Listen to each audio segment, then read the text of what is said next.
Before the meeting, the president said a strong relationship with Mexico is important to him, and he said the two will discuss Mexico's request for COVID vaccines from the U.S.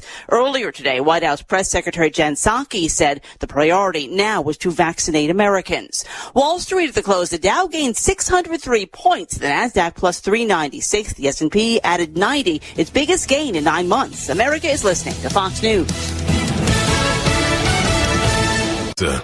Join over 24,000 of some of the fastest growing companies in the world who rely on NetSuite. Just ask Sean Nelson, founder of Lovesac. We started as a beanbag company in my parents' basement. And the next thing I knew, we were one of the fastest growing furniture companies in the world. Only problem? We still had multiple systems for everything. NetSuite gives you visibility and control over your financials, inventory, e-commerce, HR, and more. Lovesac furniture is built to last and infinitely adaptable, just like NetSuite. Find out how NetSuite can help your company with a free product tour at netsuite.com/relax.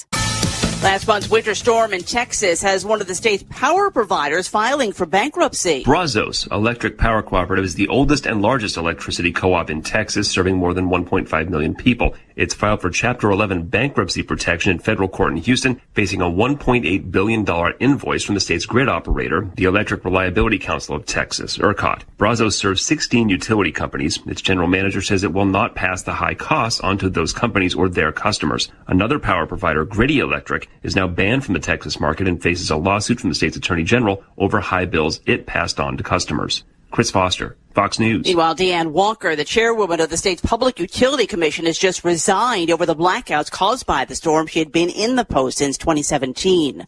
A call for an international investigation into the poisoning of a Russian opposition leader. 2 investigators with the United Nations are blaming Russia for the poisoning of opposition leader Alexei Navalny last year. The UN's Special Rapporteur for Freedom of Expression, Irene Khan, says one aim was to knock out a political opponent. But she says there was an additional motive. To send a clear, sinister warning that this would be the fate of anyone else who might criticize and oppose the government. Navalny was poisoned with a nerve agent. He survived and is now in jail. The Kremlin denies poisoning him. The investigators want an international inquiry into what happened. In London, don't worry about things you can't control. Isn't that what they always say? But it's about impossible to avoid worrying about what's going on these days. The government has used the war on guns, the war on drugs, and the war on terrorism to tear our Bill of Rights to shreds. But you can fight back. The 10th Amendment Center has proven it, racking up major victories. For example, when the U.S. government claimed authority in the NDAA to have the military kidnap and detain Americans without trial, the nullifiers got a law passed in California, declaring the state's refusal to ever participate in any such thing. Their latest project is offnow.org, nullifying the National Security Agency. They've already gotten model legislation introduced in California, Arizona, Oklahoma, Missouri, and Kansas, meant to limit the power of the NSA to spy on Americans in those states. We'd be fools to wait around for the U.S. Congress or courts to roll back Big Brother. Our best chance is nullification and interposition on the state level. Go to offnow.org, print out that model legislation, and get to work nullifying the NSA. The hero Edward Snowden has risked everything to give us this chance. Let's take it. Offnow.org. It's the story that's stunning the tech world. Despite his age, 6-year-old data entry prodigy Jeffrey Peters is already entertaining offers from dozens of major temp agencies. Experts say Jeffrey's abilities to sit still and perform mind-numbing tasks in Excel and Word for hours on end rank with a freelance worker 3 times his age. But Jeffrey's mom says that she knew he was special from early on. I've always thought that Jeffrey was different from the other kids. He started wearing glasses for computer strain when he was just 3.5, and he already has some pretty significant tendinitis. I've always wanted to work at Maverick Recruiting. The data entry whiz is at the center of a bidding war between industry titans like Workforce Solutions and Metropolitan Staffing, both offering lavish perks like starting salaries of up to $15,000 and a cramped cubicle shared with only 2 other temps. Jeffrey's parents say that given the generous offers he's already received, he could be well on the way to affording a dingy rundown apartment of his own. This is the Onion News Network.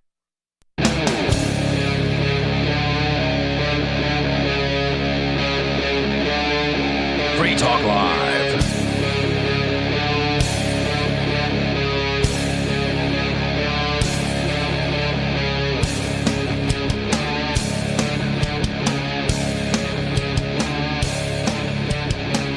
Yes, welcome to the Monday night edition of Free Talk Live.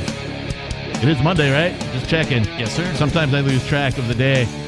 They all seem to blend into one from time to time, every now and again, on occasion, with somewhat frequent reoccurrences. That's easy for you to say. Not really. I had to think about it too hard. I think if you see smoke coming out my ears, let me know. The telephone number, if you would like to join in the conversation, is 603-283-6160. Again, 603-283-6160. And you can take control of the airwaves, talk about whatever's on your mind. We have some stuff that we brought in, or that I guess I brought in, that I would like us to talk about. Everybody says that the bird is the word, but there was also another word. It was Grease. Grease was the word. Was it? Do you remember the movie Grease? Yeah. Honestly, I've never seen it. You've not? Oh, wow. No. I've seen people singing. Well, it's too late now. They're going to ban it.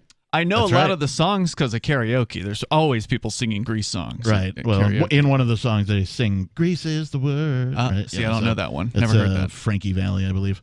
Okay. But yeah, nobody. You spot on.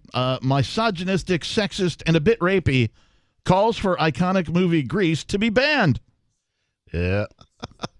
When are people going to stop listening to these morons who are always calling for things to be banned? I mean, who cares what these people think? It's not going to stop. It's just going to get worse. The more stuff that gets banned, the more people want to ban more stuff. And it's going to cascade until we have this totalitarian But nothing's regime. actually banned. Well, they only have people only don't watch things when they choose not to watch things. None of it is actually banned. Yeah.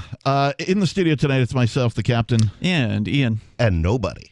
And this is from MSN.com, of all places. Social media users are calling to ban the iconic 1970s hit film Grease, condemning it for being sexist, homophobic, and slut-shaming. A Boxing Day viewing of the film on BBC One sparked outrage online. Really? Yeah. With many Twitter users calling the film outdated. Of course it's outdated. It was an made old movie. in 78. I mean, seriously? Lower your expectations, people. There wasn't even CGI Are we supposed to be yet. updating these things? Is there supposed to be like, Citizen Kane 17.0 out now so we can, fix all the errors in the first 16 versions of Citizen Kane? I recently rewatched a science fiction series from that era, the late 70s, called Logan's Run. I remember that movie, vaguely. And, I mean, outdated? Oh, you bet your babushka. It is definitely outdated. But at the same time, still a good story. Yeah.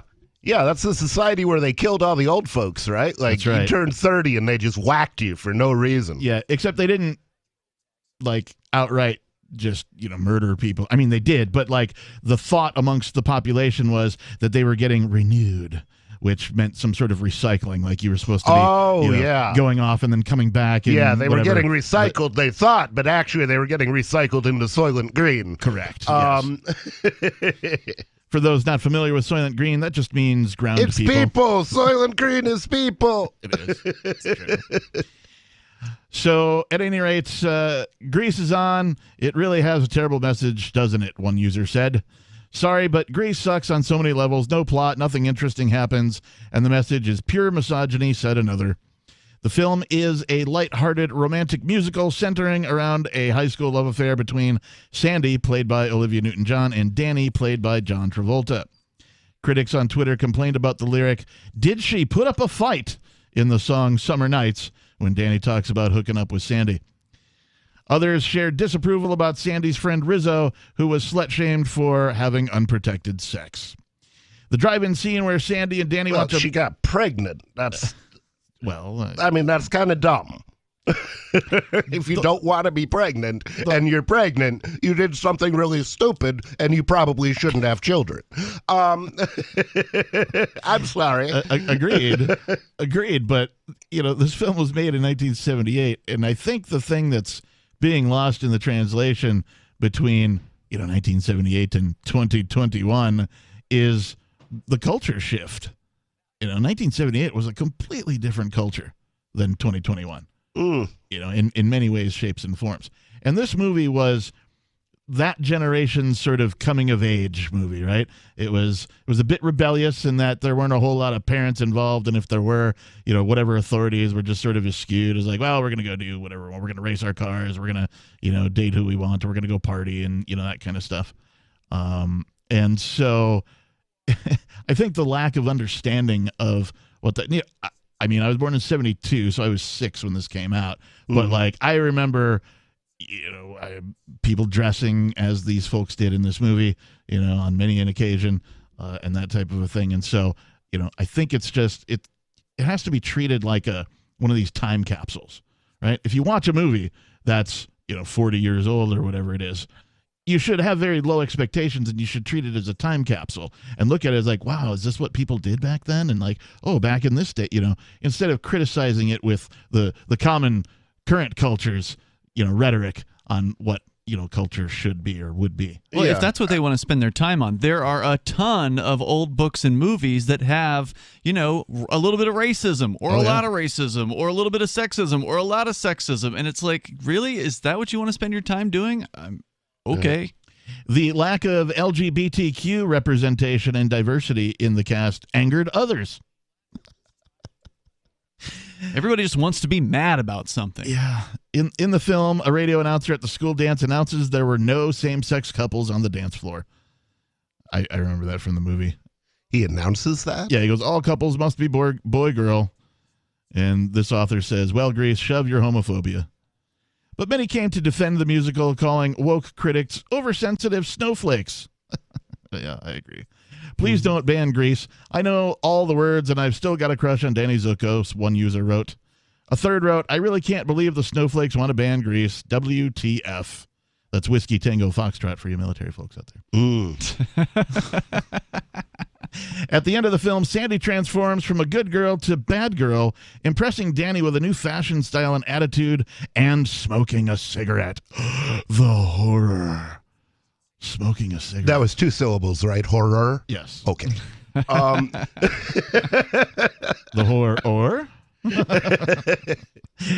Quote, I wish my girl Sandy would have recognized Danny Zuko was trash and she didn't need to change for anyone, unquote. Olivia Newton-John, who plays Sandy, has previously dismissed sexism claims. Quote, it's a movie and a fun story, and I've never taken it too seriously. Just stop banning things, people. It never works. It never works. There will be no fun. There will be no history. All movies must represent 20 whatever year it is. What year is 21. it? 2021 and nothing else. Didn't they go back into E.T. a few years ago and edit out the guns from some scene with like the secret agents? Yeah. I think I remember that. And put radios in their hands or something like that. These same criticisms for the movie Grease, though, could also be leveraged to any television show from that period. I'm thinking Happy Days, Laverne and Shirley, that type of a thing.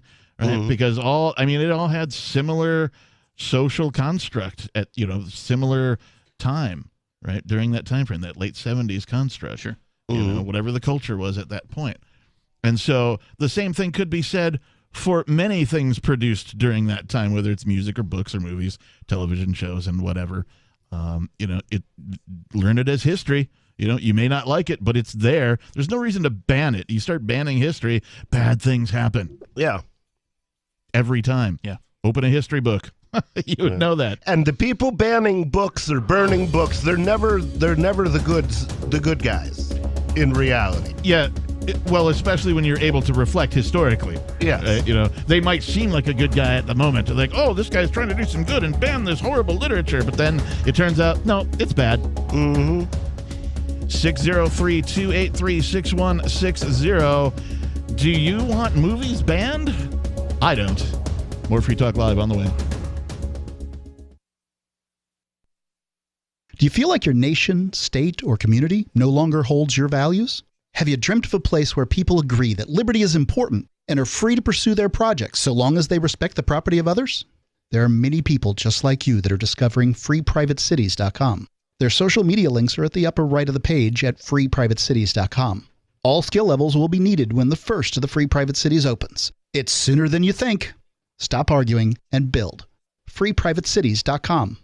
What if the United States and the Soviet Union had fought on land, sea, air, and the astral plane, struggled for dominion across parallel dimensions or on the surface of the moon? What wonders would have been unveiled? What terrors would have haunted mankind from those dark and dismal dimensions? Come closer, peer through a glass darkly, and discover the horrifying alternative visions of World War III from some of today's greatest minds in science fiction, fantasy, and horror. Weird World War III. Available now from Baen Books at baenbooks.com. Are you tired of governments murdering people around the world? Stop using their money. There is an alternative. Bitcoin is a stateless, free market, non-political currency. Bitcoin cannot be inflated or controlled by any government. By using their money, you are helping the state. Stop doing it! You have an incredible alternative available now. Learn it, use it, spread it. Get started with Bitcoin at bitcoin.com. That's bitcoin.com. Look, I'm sorry, but you're in for a world of pain if you use Koinomi. The reason is their wallet doesn't support payments.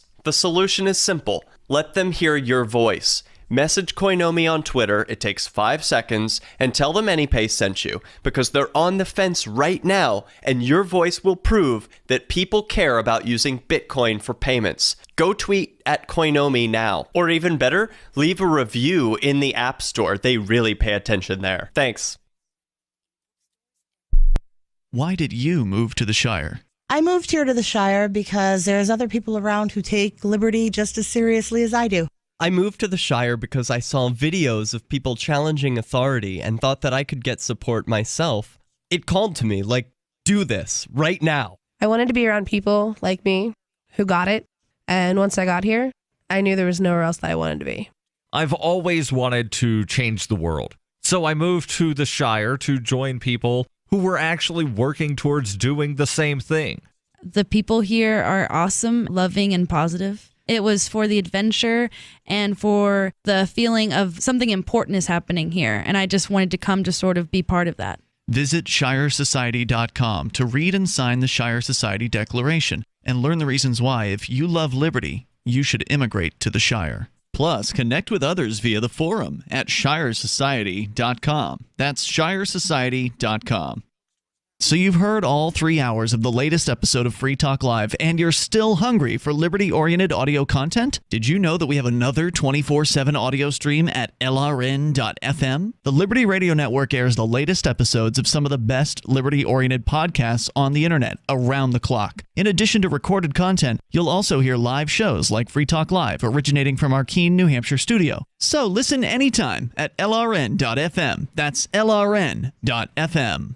So you've signed the Shire Society Declaration and are planning your move to New Hampshire to be around more liberty-oriented people. Next, sign up for the Shire Society Forum at forum.shiresociety.com. There are a bunch of people there who are already in the Shire, and they want to meet you. If you're already in the Shire physically, you should also come by the forums. Remember, not everyone uses Facebook. New people are signing up for the Shire Society Forum every month, so drop in and say hello at forum.shiresociety.com. We're still not sure why you'd want to watch, but our video feed is streaming nightly for free at cam.freetalklive.com.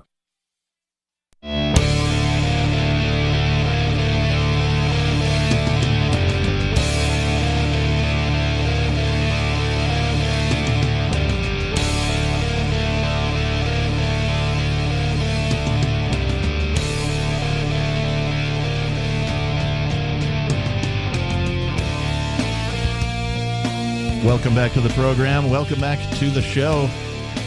It is Free Talk Live. 603-283-6160 is our telephone number here in the studio if you'd like to join the conversation. Again, 603-283-6160. In the studio tonight, it's myself, the Reverend Captain Kickass. It's Ian. And nobody. And we were just talking about cancel culture wanting to ban the 1978 movie Grease. And I'm just so tired of cancel culture. There's no reason to cancel anybody or anything when it comes to freedom of speech. You know, unless you're just a big wuss right? If you're, I mean, you're on a social media platform. The platform has the right to, do whatever they want as far as that's concerned. But they don't have any need to, right? People will self-filter. People will self-group.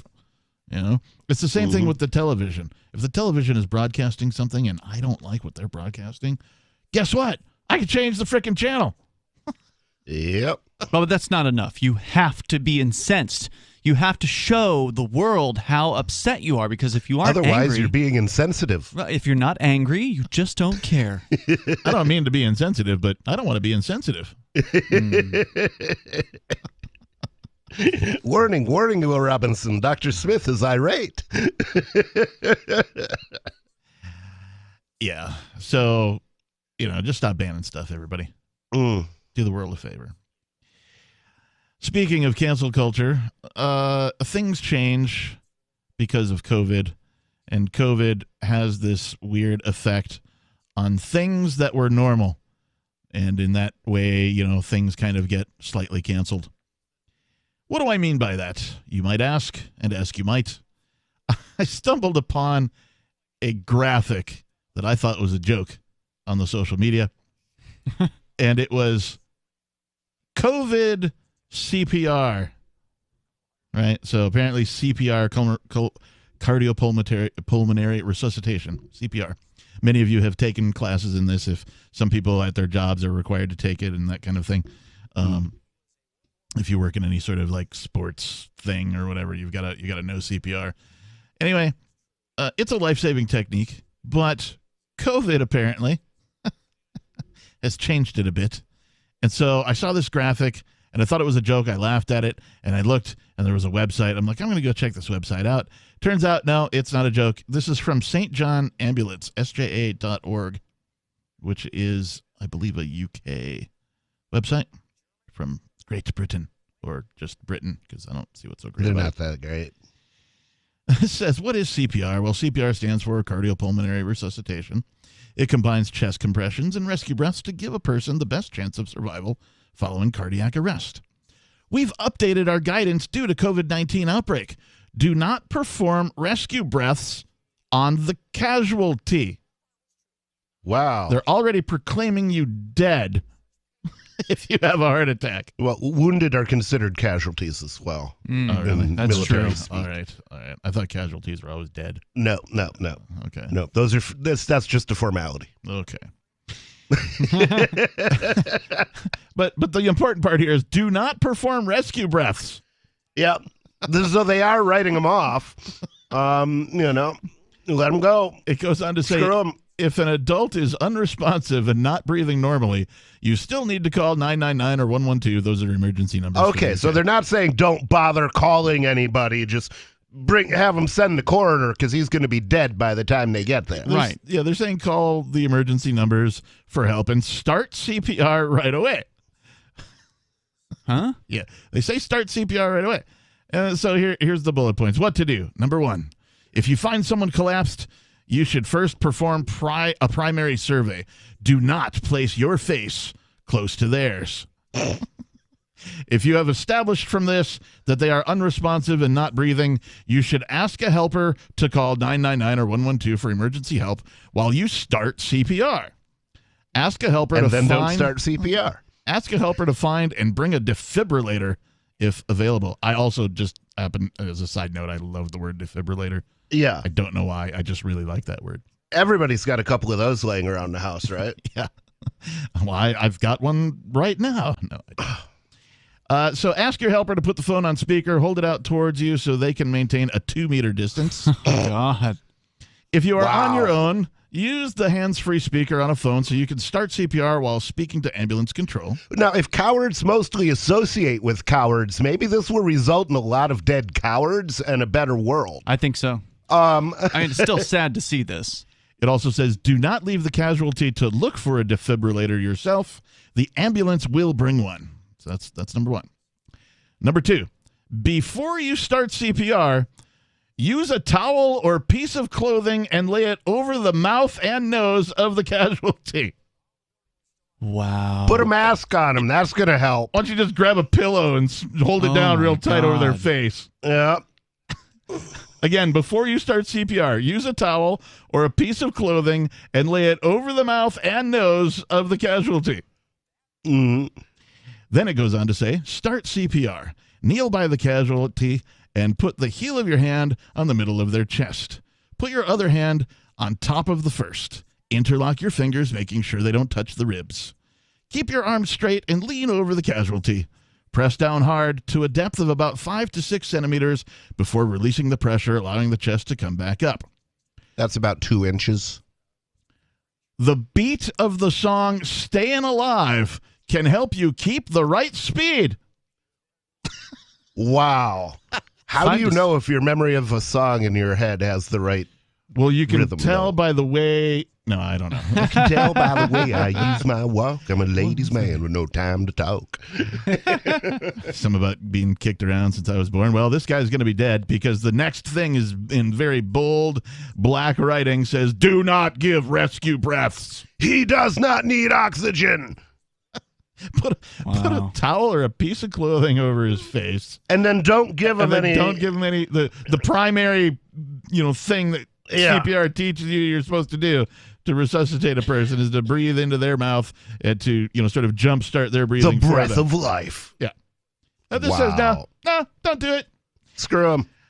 Number 3, continue to perform CPR. This is the new CPR. So apparently all you're doing is covering their face and then jamming on their chest to the song Stayin' Alive. Wow. It's insane. No, this guy's not staying alive. Imagine, the people who support all this madness surrounding COVID ostensibly are doing it to save people's lives, right? Like that's what's going through their head. They want to stay away from people because they believe it's going to help keep people alive, and yet when faced with someone who's actually facing imminent demise, the official instructions now are to basically do nothing. Yeah, or don't do the one thing that's the most important part of CPR, which is the breathing. Yeah. Wow. It's ridiculous. Go through the motions, just don't do the important part. Yeah. I think that they could at least change the song that you're supposed to keep the beat to, because Stayin' Alive sure ain't gonna help. No. Gotta use a dirge. 603-283-6160. Would you breathe into somebody else's mouth in a life or death situation performing CPR? More Free Talk Live on the way. Carl Watner, longtime proponent of a voluntary society, died last December. You may have seen his articles published on his website, voluntarist.com, in his newsletter, The Voluntarist, the Mises Institute, or elsewhere over the last 40 years. His newest book, I Must Speak Out, Volume 2, The Best of the Voluntarist, is now available via Liberty Under Attack Publications. This 430-page second volume spans the years of 2000 through 2020 and includes articles by Carl Watner, Hans Hermann Hoppe, Carl Hess, Benjamin Tucker, George H. Smith, Lysander Spooner, Pete Eyre, Joyce Brand, and many others. I Must Speak Out is for the newly initiated, the veteran voluntarist, or anywhere in between. Buy the book now at libertyunderattack.com/voluntarist. For more great content on building a voluntary society and for Carl's extensive archives, check out voluntarist.com. I'm grateful to have heard from some of our satellite listeners recently. I appreciate knowing that people are out there who like what we do and are willing to support it financially. LRN.FM's free-to-air satellite feeds blanket most of 2 continents. It was my goal to put our channel there so people without internet could receive our programs and feed pirate radio stations. We started a fundraiser on Patreon a few years ago to back the satellite channels. I recently announced that I was considering canceling the feeds, and donations increased from 15 to 20% of our costs, which are around $1,000 per month. That's a good start, and to incentivize more contributions, the Shire Free Church will be matching every dollar. Can we reach $500 per month? With your help, we can. You can join our satellite fundraiser for just $2 a month at fund.lrn.fm. If we raise enough to keep both of the channels on the air, awesome. If we raise more, I'll add more channels. If not, we can shut them down and go internet only. It's up to you. Thank you for your support. fund.lrn.fm. The new 4th edition of Healing Our World, The Compassion of Libertarianism will take your understanding of liberty to a deeper level and has over 1,300 updated references, new cartoons, and a foreword by Dr. Ron Paul. With discounts for multiple book purchases, the 4th edition of Healing Our World is a great gift for the liberals, pragmatists, environmentalists, and Christians in your life who think libertarianism is cold-hearted. Get yours today at healing.freetalklive.com and use promo code FTL for a $5 discount. If you want to know the latest about Free Talk Live before we go on the air, all you need to decide is how you want it delivered. It's your choice. Visit news.freetalklive.com to receive our usually weekly news updates by email. Plus, we have a Twitter account at twitter.freetalklive.com, and you can follow us on the decentralized Mastodon platform at toot.freetalklive.com. So please follow us at toot.freetalklive.com and sign up for our emails at news.freetalklive.com. So the protection of life, liberty, and property is what the Free State Project is all about. But it's an effort to move 20,000 people who understand. It's about demonstrating to the entire country that, yeah, we can have a free market, a truly free market. Making it just a freer, great place to live. It's the world's largest voluntarist libertarian community, and it's only getting bigger. That's amazing, to be able to move to a place where other people passionately believe in being free and independent. What the Free State Project is managing to do, though, is to put their money where their mouth is. Physically getting up across the country and saying, let's go someplace and let's demonstrate the power of these ideas. There's a lot of kind of philosophy that surrounds liberty. There's a lot of thinking about it and talking about it. But here in New Hampshire, people are doing it. 101 Reasons Liberty Lives in New Hampshire, a documentary by Free State Project Early Movers. Watch it free at 101reasonsfilm.com. 101reasonsfilm.com. Yep, we still do email. Drop your email address in the entry box at freetalklive.com, and you'll be kept in the loop with Free Talk Live.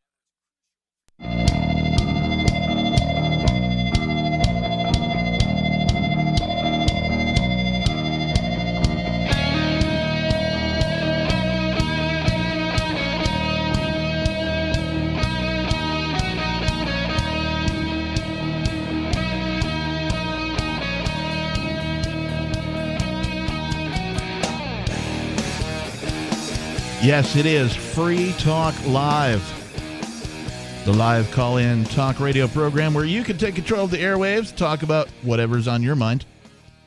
Our telephone number here in the studio is 603-283-6160. Again, 603-283-6160. In the studio tonight, it's myself, the captain. It's Ian. And nobody. And Bitcoin.com is the best source for you to learn about cryptocurrency. You can go there now and click on Get Started at the top of the page. Once you do that, you'll find a cornucopia of information neatly organized by your needs. There is no longer any excuse for ignorance of this important world-changing information. If you are a knowledgeable crypto user, check out news.bitcoin.com, where you can get the latest headlines of all the news relevant to you. Bitcoin.com is your source for buying cryptocurrency, getting a wallet app, mining, trading, and all the latest cryptocurrency news, all on a slick and easy-to-use website. Please visit Bitcoin.com. So, we were talking about this thing from St. John Ambulance, sja.org, uk.uk, which is a revision of the new COVID version performing CPR, where you literally... Back to the previous story for a sec, the banning of Greece. Yes. Here's something that would be a great business.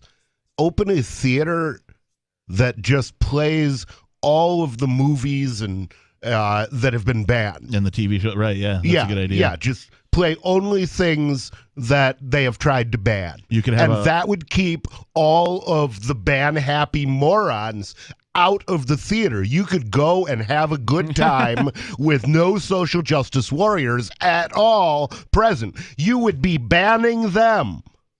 That's true. You could have a second room with books in it as well. Yes, right. All the banned books. Library, right? Have a banned library attached to a banned theater. Perhaps that's an idea to expand upon Bandcamp, B-A-N-D-E-D. Yes. There you go. We can have the whole thing at Bandcamp. That's right. Yeah, I don't know. I mean, and also have flutes.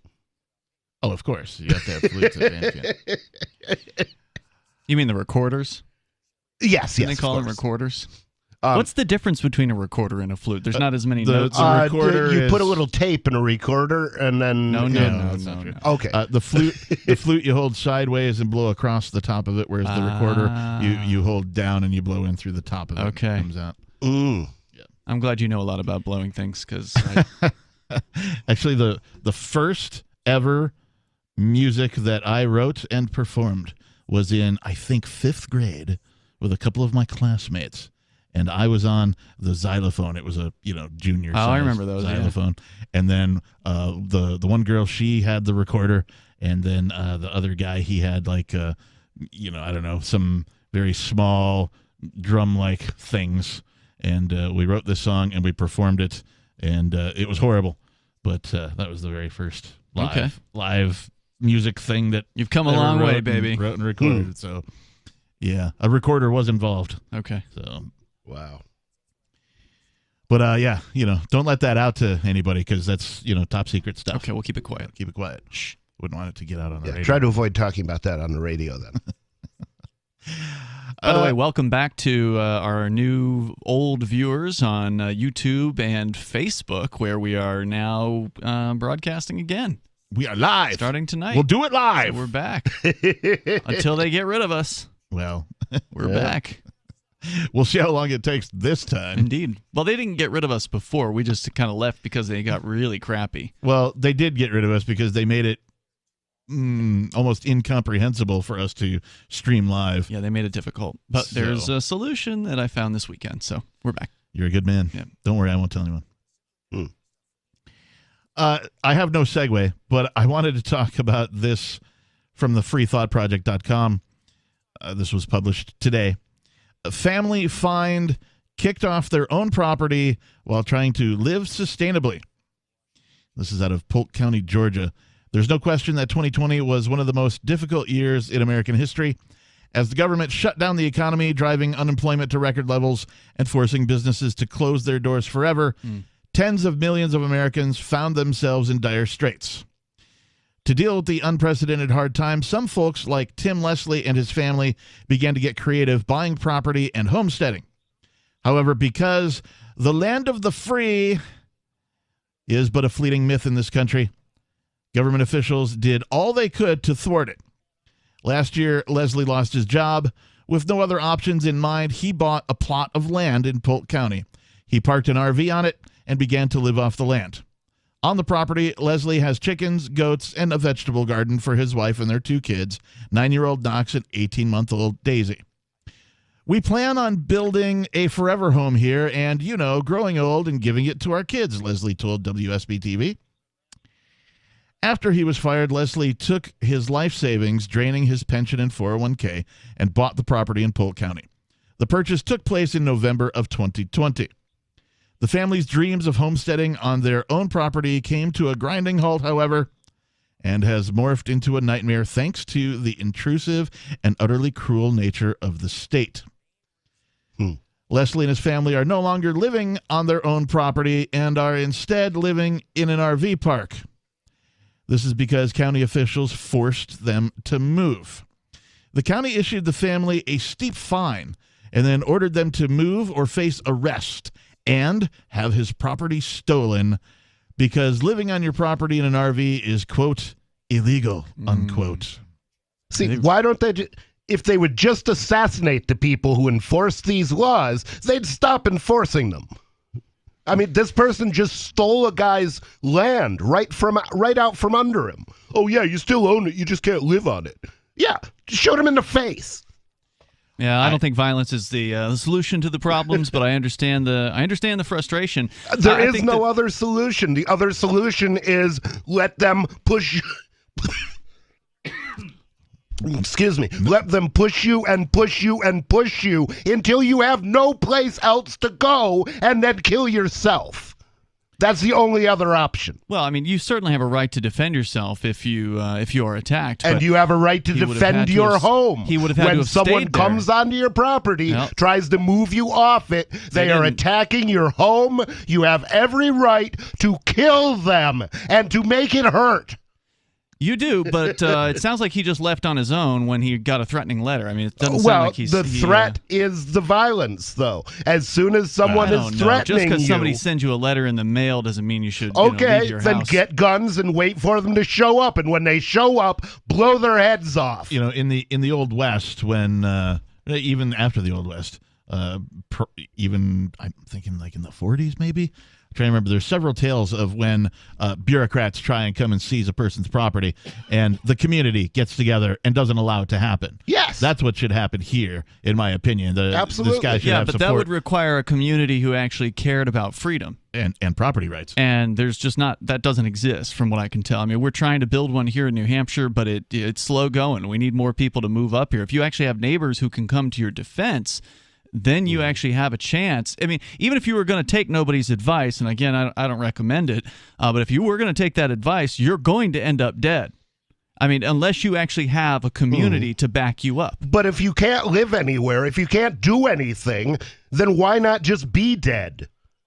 You know, what's the point in living if you have no freedom? If you can't even live on a piece of land that you bought and you paid for. I get it, but none of us have freedom. Take a few of them with you because they're going to kill you sooner or later anyway. They're going to starve you to death. Maybe there's a better strategy. You to death. You know, maybe there's a better strategy than being a one-man band and going down shooting.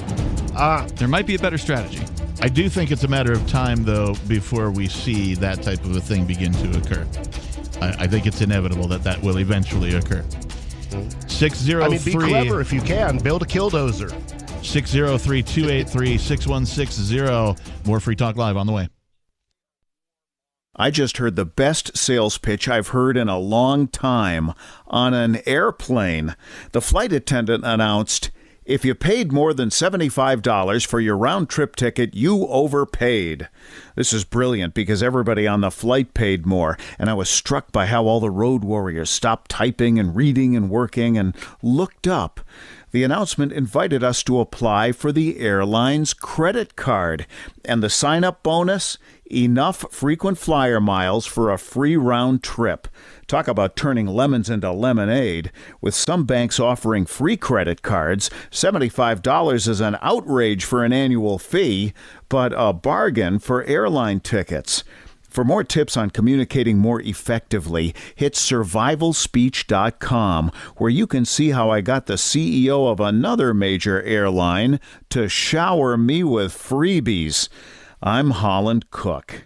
Are you a cryptocurrency advocate? The Crypto Tip is the ideal outreach tool to help new people discover cryptocurrency. It's a printable business card-sized tip that you can give to service providers, preferably in addition to a good cash tip. When the server scans the QR code, it'll bring up an explanation of cryptocurrency, how to install a wallet, and allow them to claim the tip. If they don't claim the crypto, you get your tip refunded to you after a time period you specify. Plus, if they do claim the tip, you get an email alert. Create as many tips as you want at cryptotip.org. That's cryptotip.org. The LRN.FM social media channels have been revamped. We've eliminated Facebook and focused on other platforms like Twitter and Mastodon, the decentralized alternative to Twitter. On our accounts, you'll find posts from multiple LRN.FM show hosts together in one place. Follow us on Twitter at twitter.lrn.fm, or better yet, move to the decentralized Mastodon social media platform at toot.lrn.fm, toot.lrn.fm. I think you'll like it.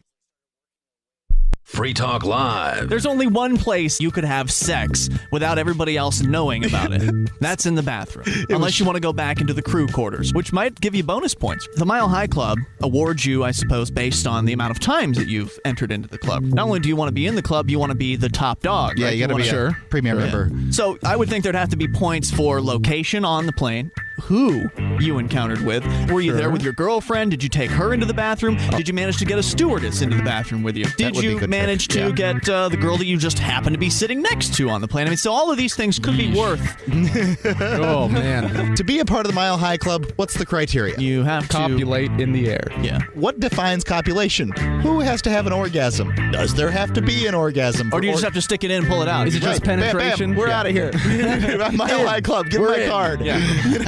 Free Talk Live, 7 nights a week from 7 to 10 Eastern, live on the Liberty Radio Network at LRN.FM. There are lots of ways to listen to Free Talk Live. Our podcast has been around since podcasts began, and now the FTL feed is loaded with content besides our full show archives. Did you know that we make it easy for you to customize your podcast subscriptions? We have different feeds, one that includes only our full shows, one with just the Daily Digest, and our main feed that includes everything. You decide what you listen to. It's quick and easy to customize your feeds at feeds.freetalklive.com. That's feeds.freetalklive.com. Cell 411 is a free app for Android and iOS that replaces government-controlled 911.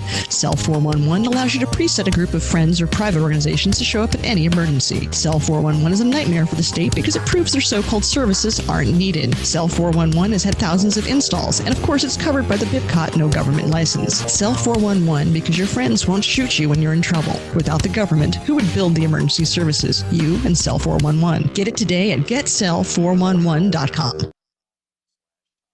Got Telegram? You can follow our channel there and discuss show prep with other listeners at telegram.freetalklive.com.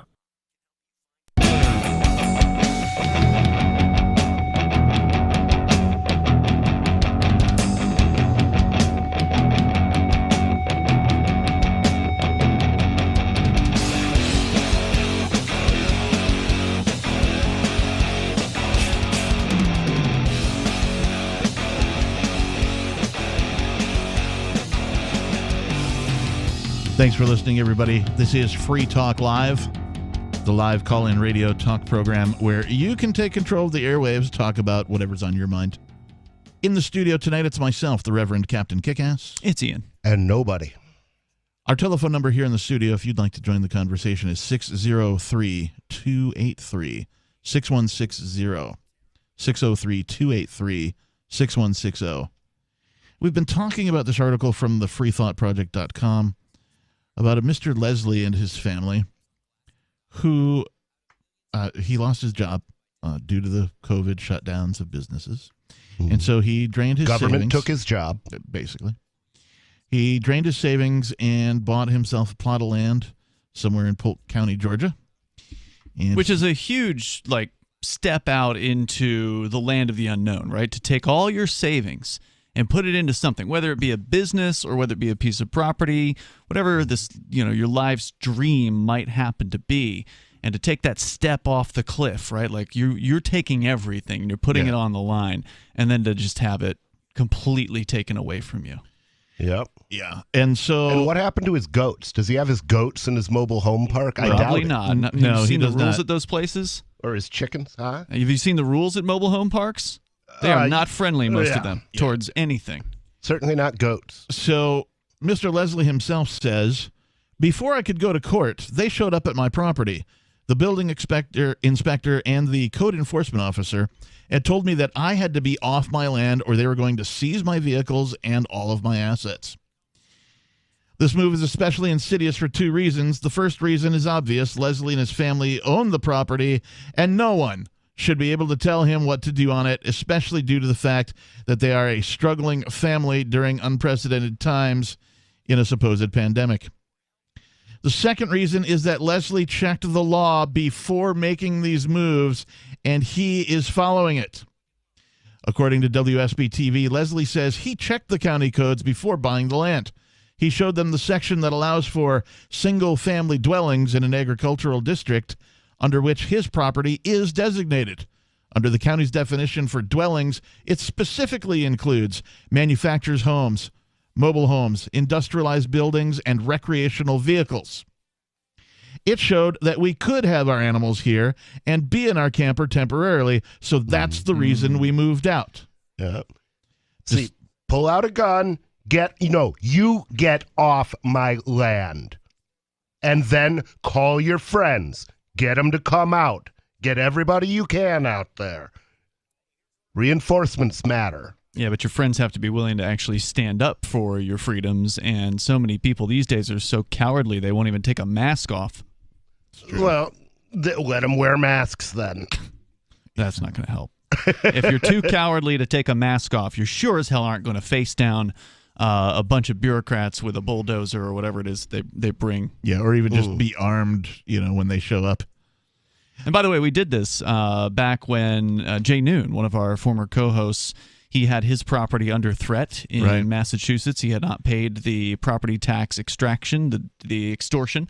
And he believed that he had the legal stuff straight as far as how to not do that and keep having the property. And the town disagreed with his opinions about that, and they issued him the notice that they were going to tax sale the property and they were going to come take it from him. And so he contacted friends who actually were willing to show up, including Pete Eyre and myself. I believe Michelle Seven, JJ, a good crew of activists from the Keene area went down. There were a bunch of folks there from Massachusetts who he knew there as well. And we occupied his front yard for the day, and we did stop that from happening. The cops didn't come back for 6 more months, and then they came back at 4 or 6 a.m., and they did their evil deeds under the cover of darkness.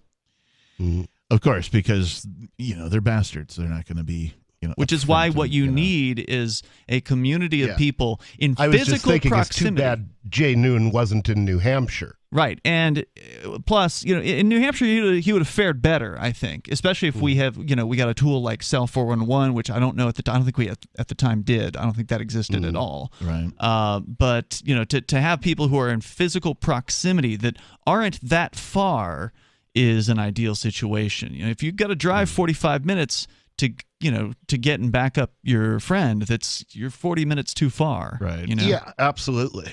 Agreed.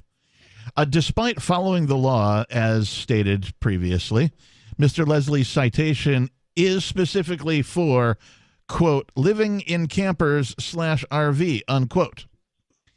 This is a question about property rights, said attorney Ari Bargil with the Institute for Justice. Mr. Leslie owns the property on which he situated his camper, and as a result, he has the right to live there as long as he's not harming anybody through his use. I'm glad to hear Institute for Justice has taken the case. They're a very libertarian law firm, and they do work for charity.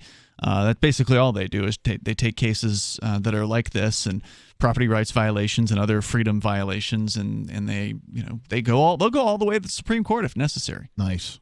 One would think that the media coverage on the case, coupled with the egregious nature of kicking a family off their own property for trying to survive during a supposed pandemic, would make officials rethink their move. However, one would be wrong.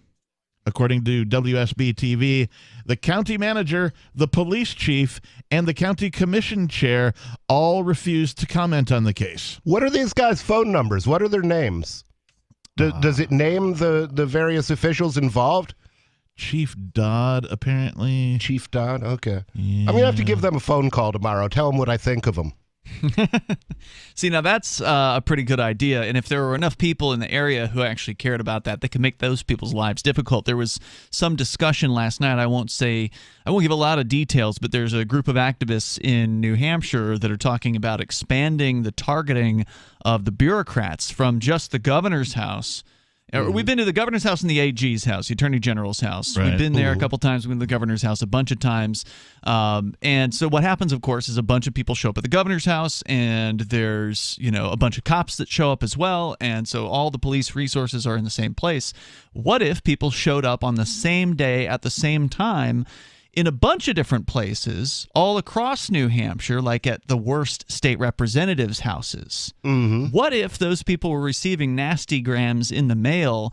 There are certain companies out there that will let you send some pretty disgusting items through the mail to somebody that you don't like. What if they started receiving some? Yeah, let's start shipping them fertilizer. Yeah, that kind of thing. What if they received some things that made their life as a state representative, where they get paid $100 a year, mind you, here in New Hampshire, very undesirable to continue? I think that's a great idea. Make their lives a living hell, because that's what they're doing to us. Yes, Right. absolutely. So apparently the police chief, the county commissioner, chair, and such refused to comment on the case, but Polk County Police Chief Officer Kenny Dodd had no problem. Kenny Dodd needs a phone call. Had no problem standing behind the move in an email to the news station. Oh yeah. Dodd, he needs a couple of tons of manure delivered to his house. Yes, he does. In an email to the news station, Dodd cited several codes for kicking the family off of their own property, extorting them, and threatening to steal their property.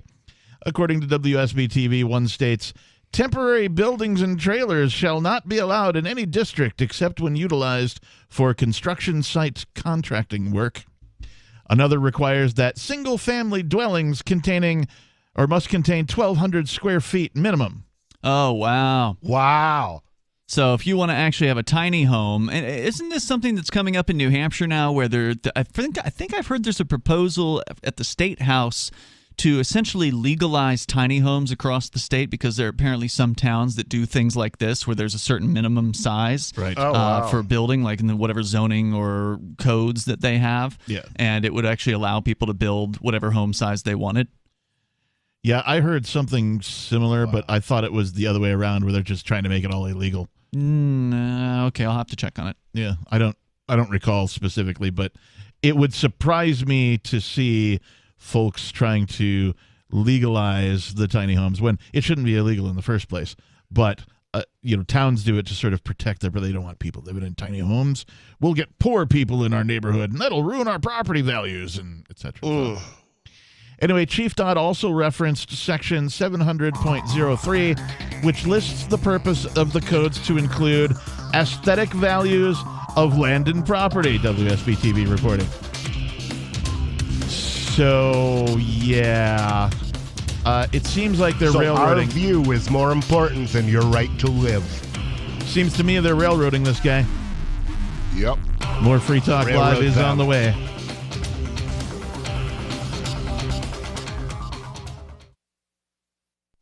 What if you want to hear the latest episode of Free Talk Live, but all you have is your phone, you forgot to download our archive, and you have no data connection? You can call our Listen line at 641-793-0191. That's a long-distance number, so you may incur charges. If not, listen as long as you want. 641-793-0191. The Free Talk Live Listen line, 641-793-0191.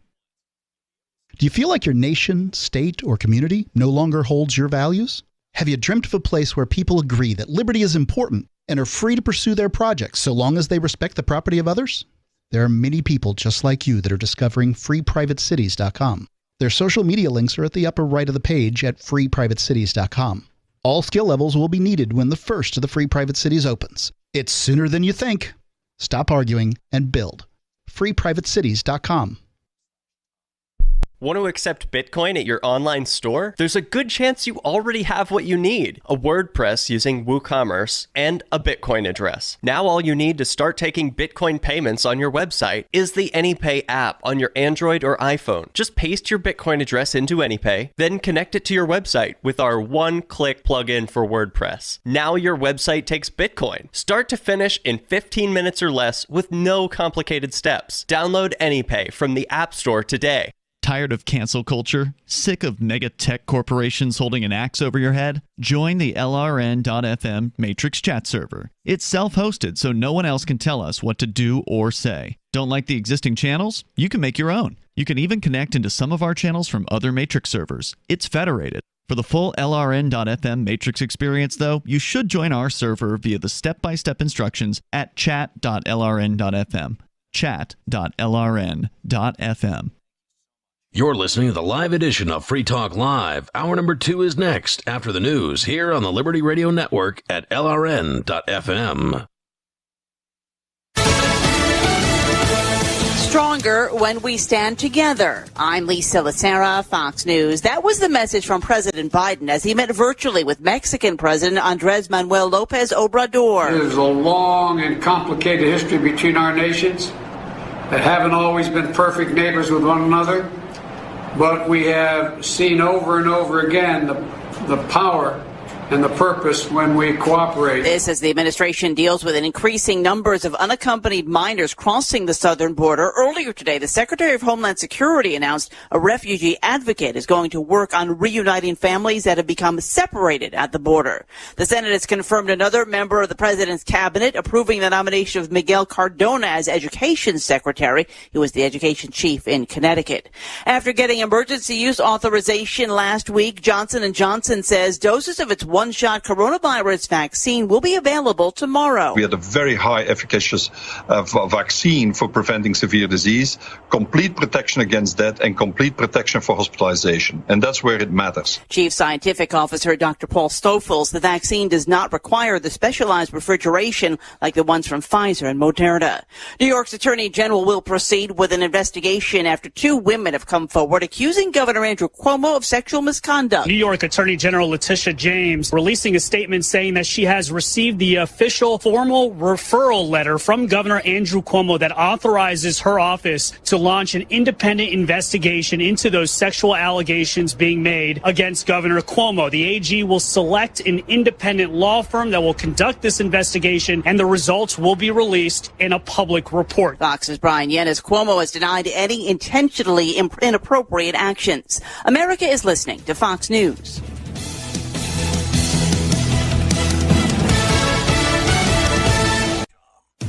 I don't know who needs to hear this, but here you go. You deserve to feel better than you do today. And you can with Headspace. They make meditation simple. Headspace is the one of the only meditation apps advancing the field of mindfulness and meditation through clinically validated research and can reduce stress, improve sleep, boost focus, and increase your overall sense of well-being. Go to headspace.com/Fox for a free 1-month trial. This is the best deal offered right now. Headspace.com/Fox. A new group can now apply for the COVID-19 vaccine in Utah. If you are 16 and older and have certain qualifying health conditions, you can sign up to receive this life-saving medicine. It's just incredible. 20-year-old Allie McCune has cystic fibrosis and says she has spent most of the last year in quarantine. The timing of it is so perfect for me and what I want to do with my life. McCune says COVID forced her to return home from New York and leave college, adding her entire family has put their lives on hold to keep her healthy, but she says that will change since she now qualifies for the vaccine. I think things are going to go as close as they can back to normal after I get my second dose. CJ Papa, Fox News. An American father and son wanted in Japan on charges they helped former Nissan chief Carlos Ghosn escape from that country in a box have been handed over to Japanese officials. Michael and Peter Taylor will be tried on charges they smuggled Ghosn out of the country in 2019 while he was awaiting trial on financial misconduct charges. Prosecutors have described it as one of the most brazen and well-orchestrated escape acts in recent history. Authorities say the Taylors were paid at least $1.3 million for their help. Walmart is relaxing some rules for faster delivery. Now, if you want express delivery from Walmart, you won't need to have an order of at least $35. Express delivery is available on everything from food to electronics. It costs $10 on top of the usual delivery charge, or just the extra $10 for subscribers of its service Walmart Plus. Is spreading the message of liberty, cryptocurrency, and peace around the globe worth $2 per month to you? As you may already know, in addition to our internet feed, LRN.FM broadcasts on free-to-air satellite across North and Central America, as well as Sub-Saharan Africa. And we've been available on satellite for free 24/7 since 2010. The LRN.FM free-to-air satellite signal is reaching some of the most oppressive regimes in the world, and there's no doubt our ideas are making an impact.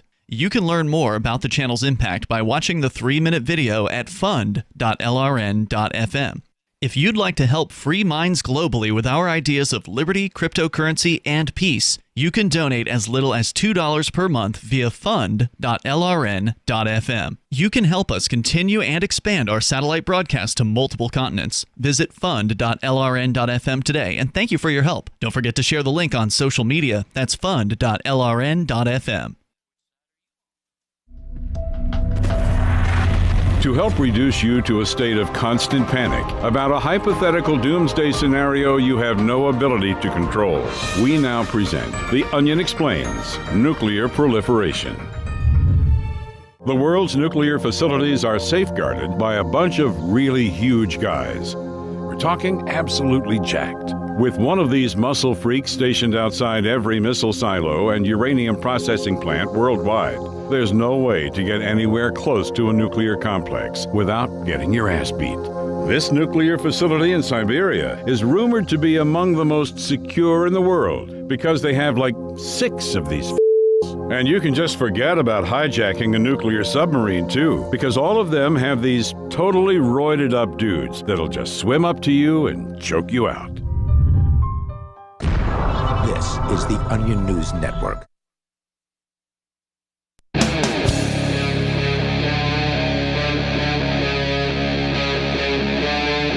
Free Talk Live.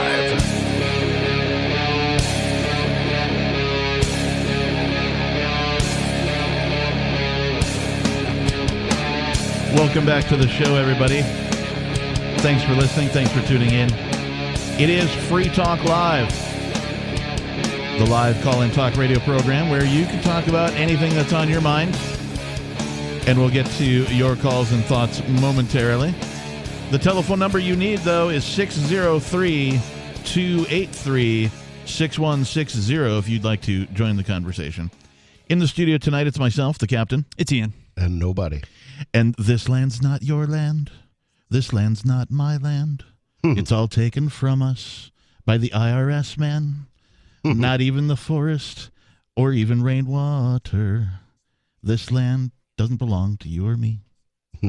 We've been talking about this. It does if we're willing to take them out of it to stop them from taking us off it. We were talking about this article from the Free Thought Project about a man who's basically kicked off of his own property for living on it, albeit legally, according to his own research before he bought the property. And Ian, you had a follow-up on that about what's going on with tiny homes in the state of New Hampshire, and we'll get to that. Yeah, sure. We'll get to that in just a minute. But first, let's go to your calls and thoughts. We have Isaiah calling. Isaiah, you're on Free Talk Live. Hello? Can you guys hear me? Yes, I can hear you. Go ahead. Okay, cool. Hi, guys. How's it going? What's on your mind? I just have a question for all three of you. So, what is your opinion on mask wearing? Well, if you want to wear one. Are we talking about like Halloween masks, or are we talking about the masks that a bunch of people are wearing now? You're talking COVID? No. The COVID mask. My opinion is that if you would like to wear one, you should go ahead and wear one. However, if you have any issue with anybody else not wearing one, well, you can go jump off a cliff. Yeah. Because the reason I asked that is because I'm autistic, and masks are not like, I have very, very horrible sensory issues, and it's just really hard for me to wear one. You know, it's just ridiculously hard. You should stop. And it's just like, oh yeah, trust me, I want to. Trust me. Why haven't you? Well, because I'll get in trouble and I'll get the cops. Wait a minute. Where are you calling from? Cali. California. So, oh God, what are you doing in California? So they don't respect people who have medical exemptions there? Oh no, they don't. I've been looked at very weirdly for wearing a mask. They've actually threatened to call the cops on me like 3 times already for that. For not wearing You mean a mask? for not wearing a mask? Yeah, for not wearing one. And what would happen if the cops were called on you? They would kick me out or possibly arrest me because they're trying to make it a law here. Our governor is trying to make it a law here.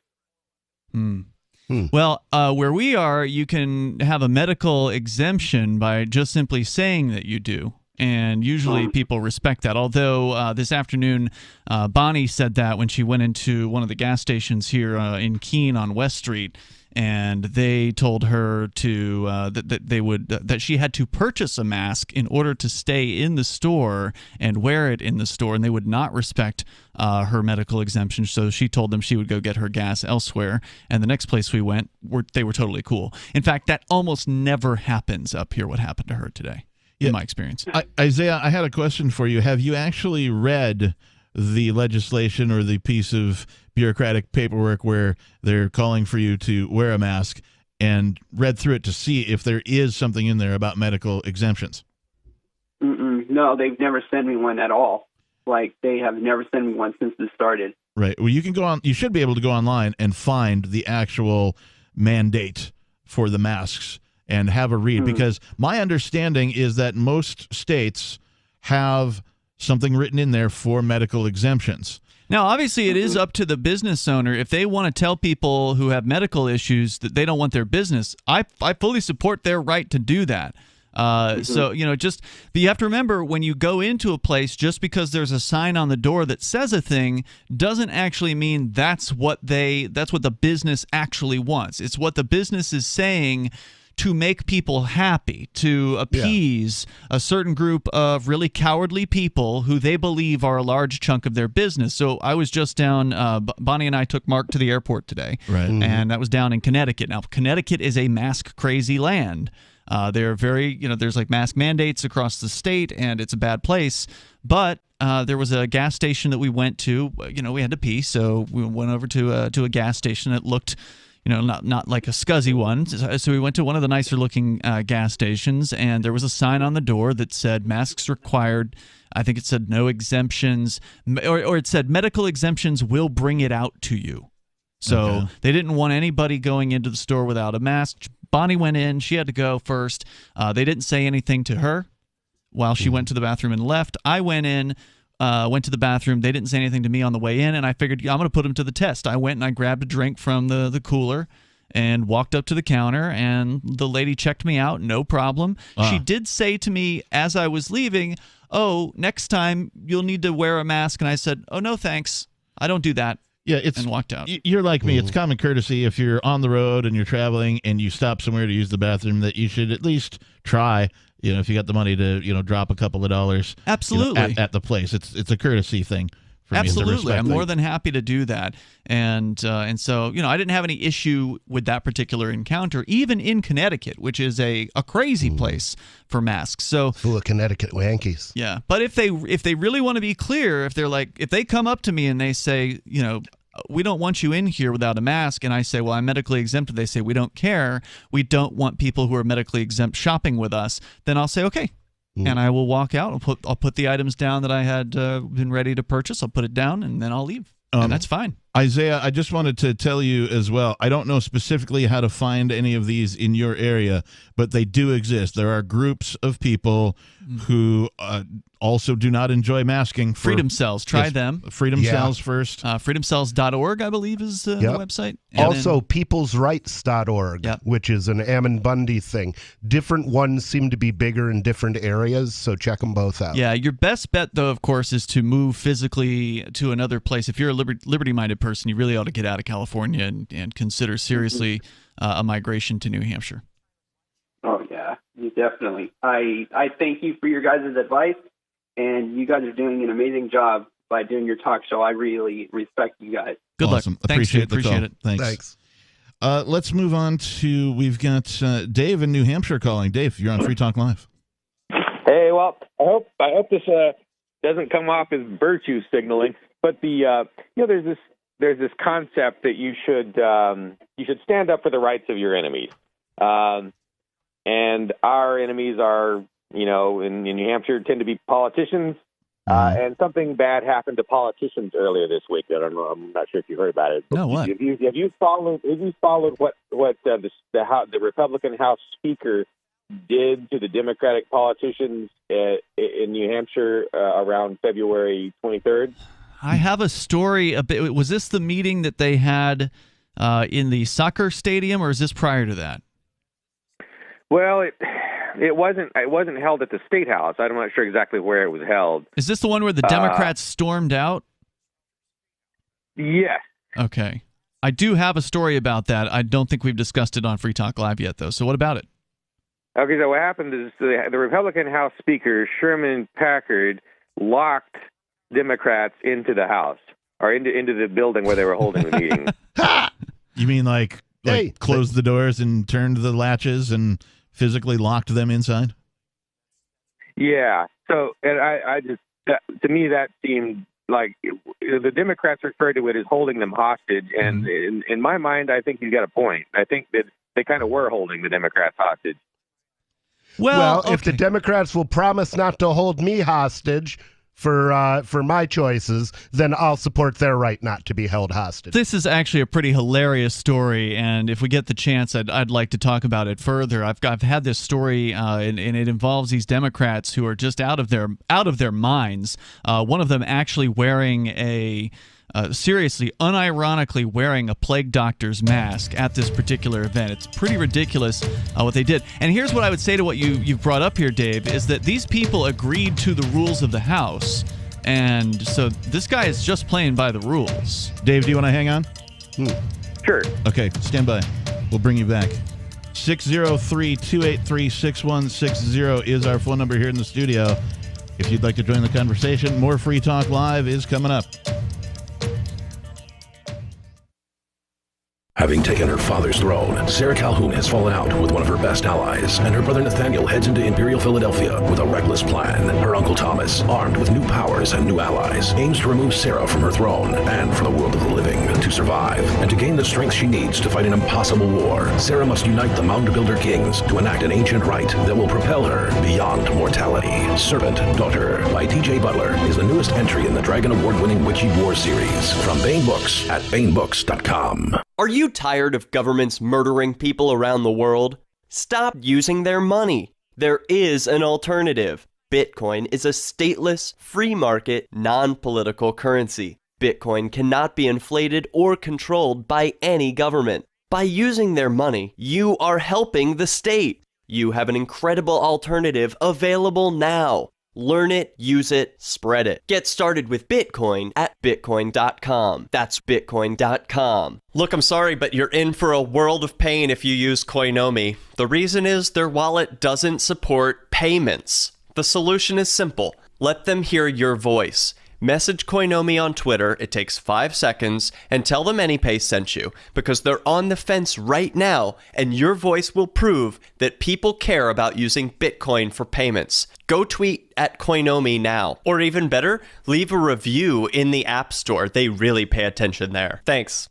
Some of you asked, and now we've delivered. LRN.FM's live Keene, New Hampshire studio shows are now streamed in HD on Twitch. Visit our channel at twitch.lrn.fm and give it a follow. If you have Amazon Prime, you get 1 free subscription on Twitch. If you use it on our channel, Twitch will give LRN.FM a monthly piece of your Prime subscription cost. So please watch, follow, share, and subscribe to twitch.lrn.fm. That's twitch.lrn.fm. Hi, I'm Derek J. To me, an activist's calling is to actively work to advance a cause.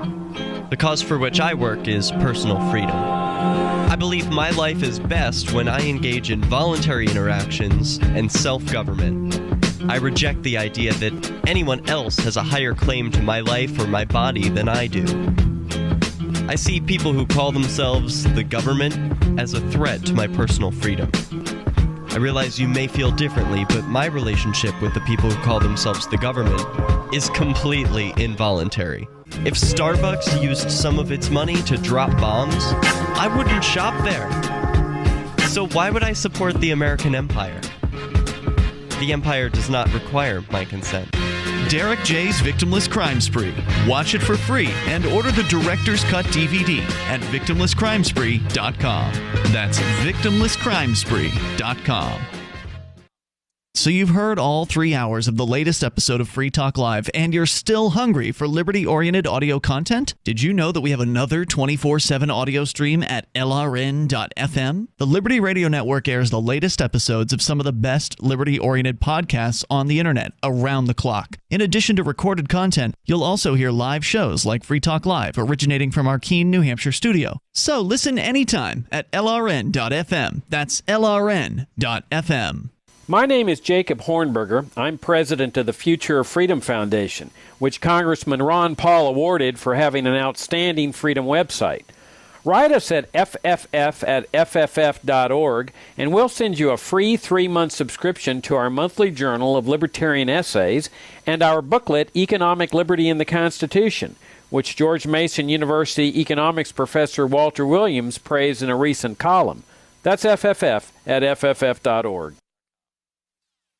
Do you appreciate what we do? Help us advertise, market, and promote for just $5 a month at amp.freetalklive.com.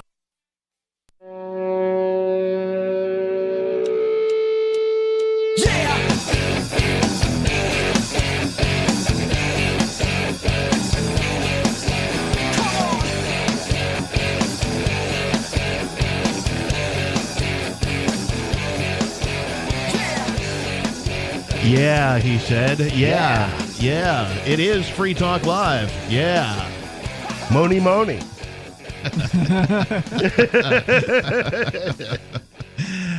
The telephone number here is 603-283-6160. Again, 603-283-6160. In the studio, it's myself, the captain. It's Ian. And Billy Idol was underrated. Billy Idol. Idol. What about the Weird Al version? Wasn't it alimony, money? Oh, I believe it was. Here she comes now, wanting alimony.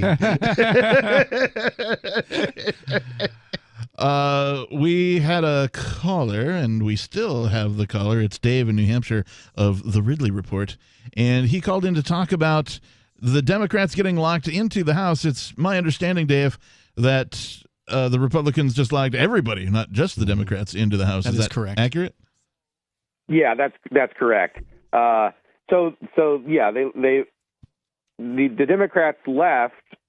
Mostly it was Democrats. Can you guys still hear me? Because you're breaking up. We got you. We got you. Okay, so the Democrats left to try and deny the Republicans a quorum. And so I think when roughly half or 2/3 of the Democrats had left, that's roughly when they locked the doors, and that allowed the House to maintain a quorum, enough to do votes. But now it didn't have enough Democrats in it for the Democrats to affect anything. So they pushed through a bill. It's hilarious. I like the sound of this. I'm sorry.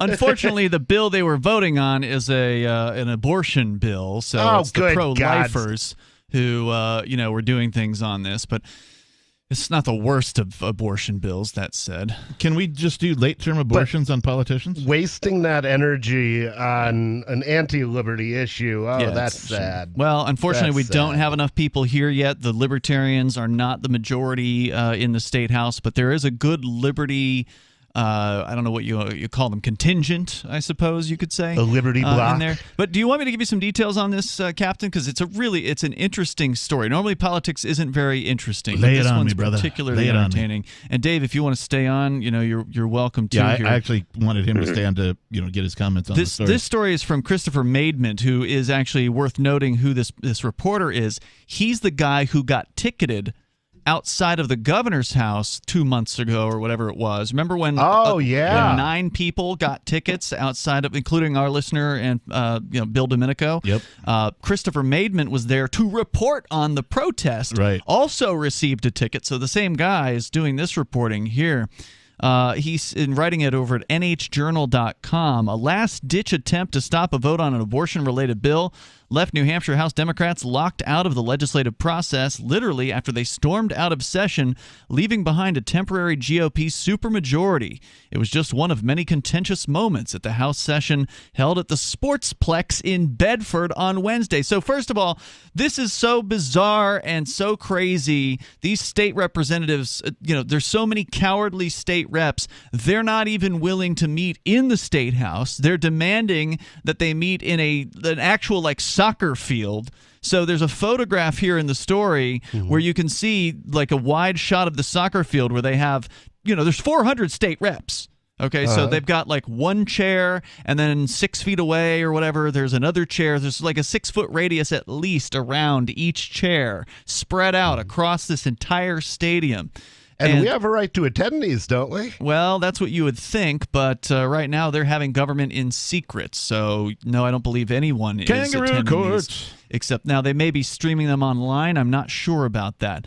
The day began with a photo of the 50,000 square foot venue distributed by House GOP leadership, demonstrating the wide spaces and social distancing available beneath the towering roof of the Sportsplex. That didn't stop some House Democrats from decrying the allegedly life-threatening conditions. The state Democratic Party chairman praised members, quote, who risked their lives to attend. Pussy! House Democratic staffer Rachel Brady Cole and at least one Democratic state rep even wore full-body PPE suits as the session began. Unironically, I've considered arguing wearing one of those as a joke, but these people managed to be my joke without knowing it. And there's actually a woman here, Nicole Klein Knight, a Democrat from Manchester, who literally is wearing a plague doctor mask, also unironically. Coward! According to the announcement at the beginning of the session, there were 24 Democrats with excused absences, but just 2 Republicans. So the Republicans already had a majority in the state house, and now they have an even greater majority. Excused absences? Do they have to call the principal or something? I guess. Thereby expanding their majority. As Republicans won vote after vote, the frustration began to build. After a pro-life bill easily passed and another was moved forward in the schedule, Democrats decided they'd had enough. Democratic leader Rennie Cushing said, "The Democrats are going home now," he announced to Speaker Sherm Packard. And the Speaker's a Republican. As Democrats rushed to leave the venue, it appeared their goal was to stop the Republicans from passing legislation by denying them a quorum. Without a quorum of 199 members, or one person less than half of the House, the only motion in order is to adjourn the body. So they couldn't continue if they lost the quorum. But Cushing miscalculated. By announcing his strategy, he gave the Speaker the ability to act. Packard, invoking his powers as Speaker to maintain the quorum, promptly ordered the doors locked. The quorum was maintained, though a number of Democrats defied the order and even state police to make it out of the venue. Did he say, "By the power of Grayskull," when he invoked his powers? I don't know. But the point I'm making here is that they all agreed to a bunch of these rules. So when you join as a state representative, there's House rules, which are different from the rules that people have to follow in the state House. So for a while, when the Democrats were in charge, they made a House rule that said state reps may no longer carry guns into the House chamber. We could carry guns into the House chamber, but they couldn't. So now, of course, some of the state reps continued to conceal carry and broke these rules. And what is the penalty for breaking the rules? Honestly, I don't know. Obviously, some of these Democrats ignored the rule and still went through whatever guards were at the door anyway. Yeah. But apparently enough of them were too cowardly of the state police to actually go through the doors. Use their cowardice against them. Mr. Dave, your thoughts? So first of all, no aggression, no grievance. If the House members, Democrat or Republican, want to act up by wearing certain types of clothing or whatnot, or street theater, they're completely within their rights to do that. And second, we should not be comfortable with imprisoning people. Unless I am done completely comfortable horrendous. with it happening to the people who want to imprison us. Yeah. If you live by the prison, you should die by the prison. Right. These people love the state, so they got a taste of it. There's this concept, that goes back to Nelson Mandela of the Truth and Reconciliation Committee, where and it's also when they overthrew the Argentine dictators, the right-wing dictators there, this concept that you don't necessarily go on a witch hunt for the people who have committed abuses. You just get them out of power, right? And that's how they maintained the peace in Australia and South Africa after apartheid and after the Argentine dictators. Well, they changed their minds. They were merciful toward their oppressors. They changed their mind in South Africa. They're now killing people there for being white. Thanks for the call tonight, Dave. We appreciate it. There's more to the story, by the way, including a quote from a former advertiser here on Free Talk Live, who's now the state majority leader. We'll get to that and more. 603-283-6160. More Free Talk Live on the way. On Free Talk Live, we're bringing people to the ideas of liberty every day. From wrestling superstars like Glenn Jacobs. You guys really are having an impact, I believe. Like I said, a lot of where I am now is due to listening to Free Talk Live. You changed my mind on some very important issues years ago. To random people tuning in on the radio. I was kind of stuck in the left-right paradigm. I heard your show by chance on a Saturday night.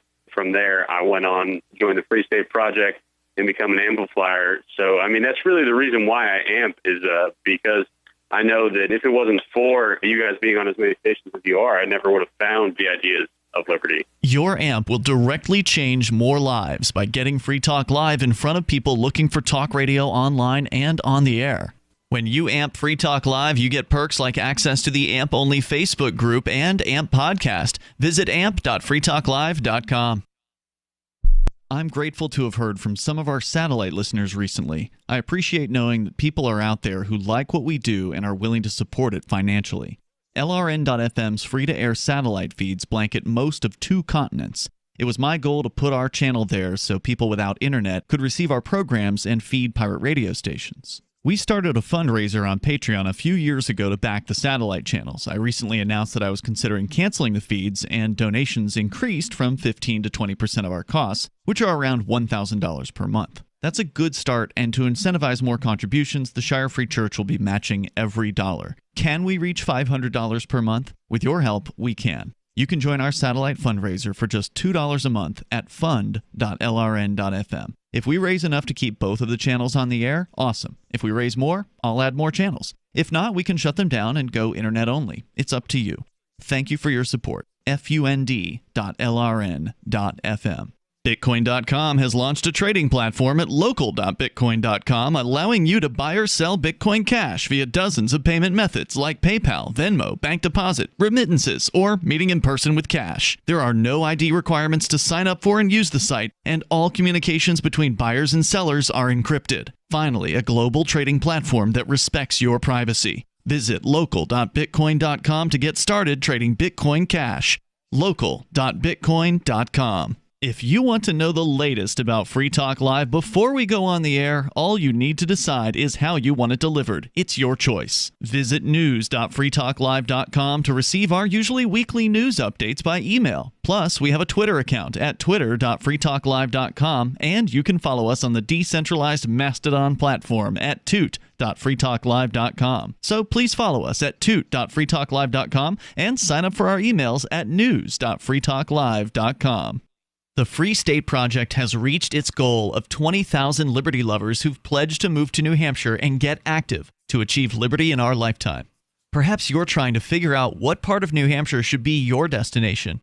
If so, consider Keene. You'll find more than 150 reasons to move to Keene at move.freekeene.com. Keene is famous for its historic, publicity-generating activism, as well as being the liberty media capital of the world. It's home to freekeene.com, New Hampshire's destination for liberty activism, news, and opinion. For years, we've been compiling over 150 reasons to move to Keene at move.freekeene.com, where you'll learn about some of what's happening here and what makes Keene a great place to live. If you love liberty, you'll probably enjoy anywhere you end up in the Shire. But do your due diligence first. Please visit move.freekeene.com for the full list of over 150 reasons to move to Keene. That's move.freekeene.com.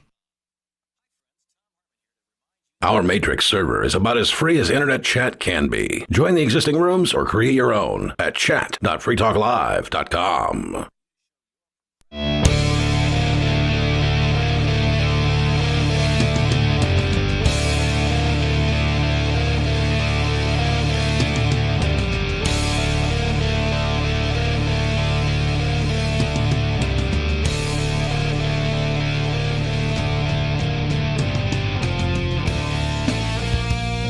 Welcome back to Free Talk Live, everybody.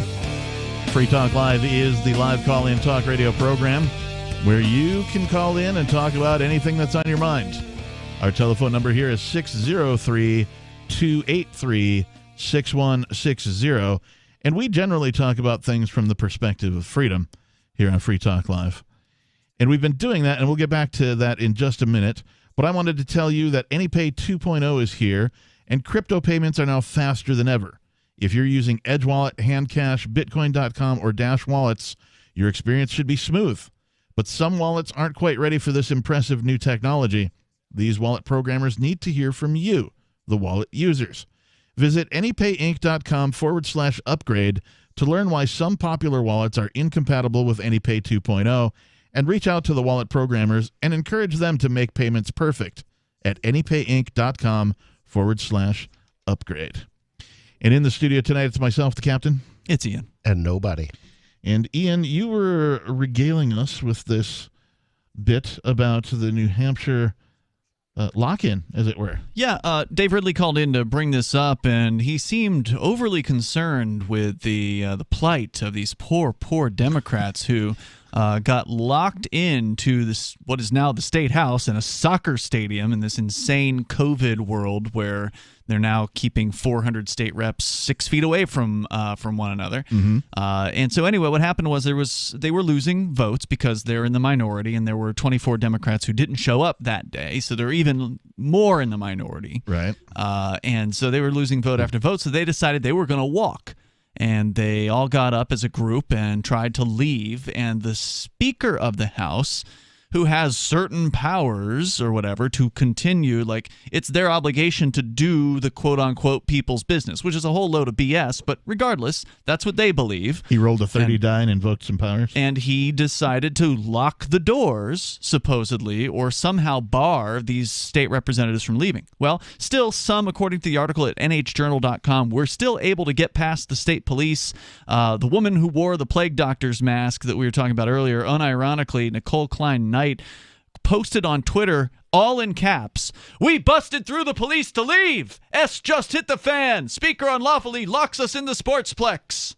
Well, was it unlawful, or was it part of the rules? This speaker has the ability to keep a quorum, to maintain a quorum, so they can continue doing their quote-unquote business. And he was told that the Democrats intended to stop the quorum, to end the quorum. Right. And so he just invoked that rule. State Republican Majority Leader Jason Osborne. You guys know him? Yes. Yeah, he's the majority leader. That means he's the highest ranking Republican besides the Speaker of the House. Okay. This guy's a free stater. So he's actually a former advertiser here on Free Talk Live. If it weren't for Jason Osborne, we might not even be here today. He was an angel advertiser on Free Talk Live in some of our earliest days. Thank you, Sekel CAI, which was his business at the time. Nice. For supporting this show. So he's been playing the game, and he's gotten himself into a fairly influential role as a result. Anyway, he had this to say, quote, "I'm disappointed, but I suppose I'm not surprised over the highly juvenile antics by House Democrats. Rather than doing their job and debating the legislation before the House, they abandoned their responsibility to their constituents only because legislation they disagreed with passed. The last 2 years, Republicans were in the minority, and we know it's not fun to lose on legislation we felt passionate about, but we continually showed up to do our job. We never took our ball and went home, leaving our constituents hanging. This was an embarrassing display of pettiness, and I hope their constituents take notice. House Republicans will continue to show up and do our job," unquote. After nearly an hour of further delaying tactics, including parliamentary inquiries of the chair, roll calls, and ruling challenges, the almost entirely Republican body voted to approve a measure that requires infants born alive to receive medically appropriate and reasonable care and treatment. So as far as abortion bills go, it's, not the most objectionable of them. Meanwhile, once you've taken first breath, yeah, you're pretty much alive. Meanwhile, the same Democrats who had demanded to leave the session in order to avoid voting were now demanding to be allowed back in to cast their votes. No. We wanted to be in. Wait, let us back in. One Democrat who remained inquired of Packard where in his purview he could keep members from coming back once the doors were locked, citing a New Hampshire Constitution article that prohibits police from detaining members on their way to session. The Speaker cited his constitutional authority to lock the chamber doors and eventually ruled one Democrat member dilatory for intentionally delaying House business. Quote, "These dilatory tactics will not be tolerated anymore," he told what remained of the third largest English-speaking legislative body in the world. Some Democrats announced or denounced the Speaker's decision to lock the doors, at least one comparing it to being, quote, "held hostage."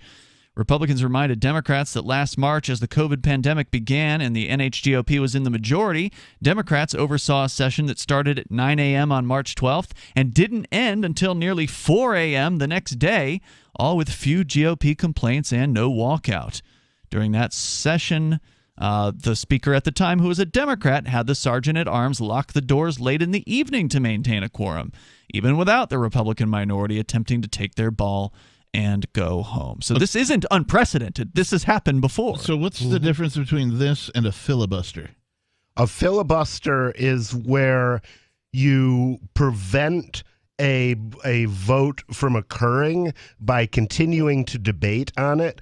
And the thing is, it requires because they just go on and on and on and on and on. 2/3 majority to close debate on an issue, even though it only takes a 50% majority to win the vote once it comes. Okay. So you can prevent a vote that you can't win by denying the majority that is not a supermajority the closure of the vote, but in order to, or the closure of debate, but in order to do that, you have to keep talking. Okay. And so Rand Paul did that famously one time. He did a very good one. Yeah, I think I remember the news news clip on that where it was just, and he just kept going and going and going and going and going. Yeah, yeah. So that's the story? That's the end result. Yep. Okay. Well, so it's at the very least it's an interesting situation that has brewed up in the New Hampshire State House. Can somebody introduce a bill that calls for late-term abortions on anybody who's a politician? Oh, man, that's a great idea. I mean, how late does a late-term abortion have to be? Yeah. Can it be just, as late as possible? I know most of the politicians are I aged support people. abortion for the first 90 trimesters.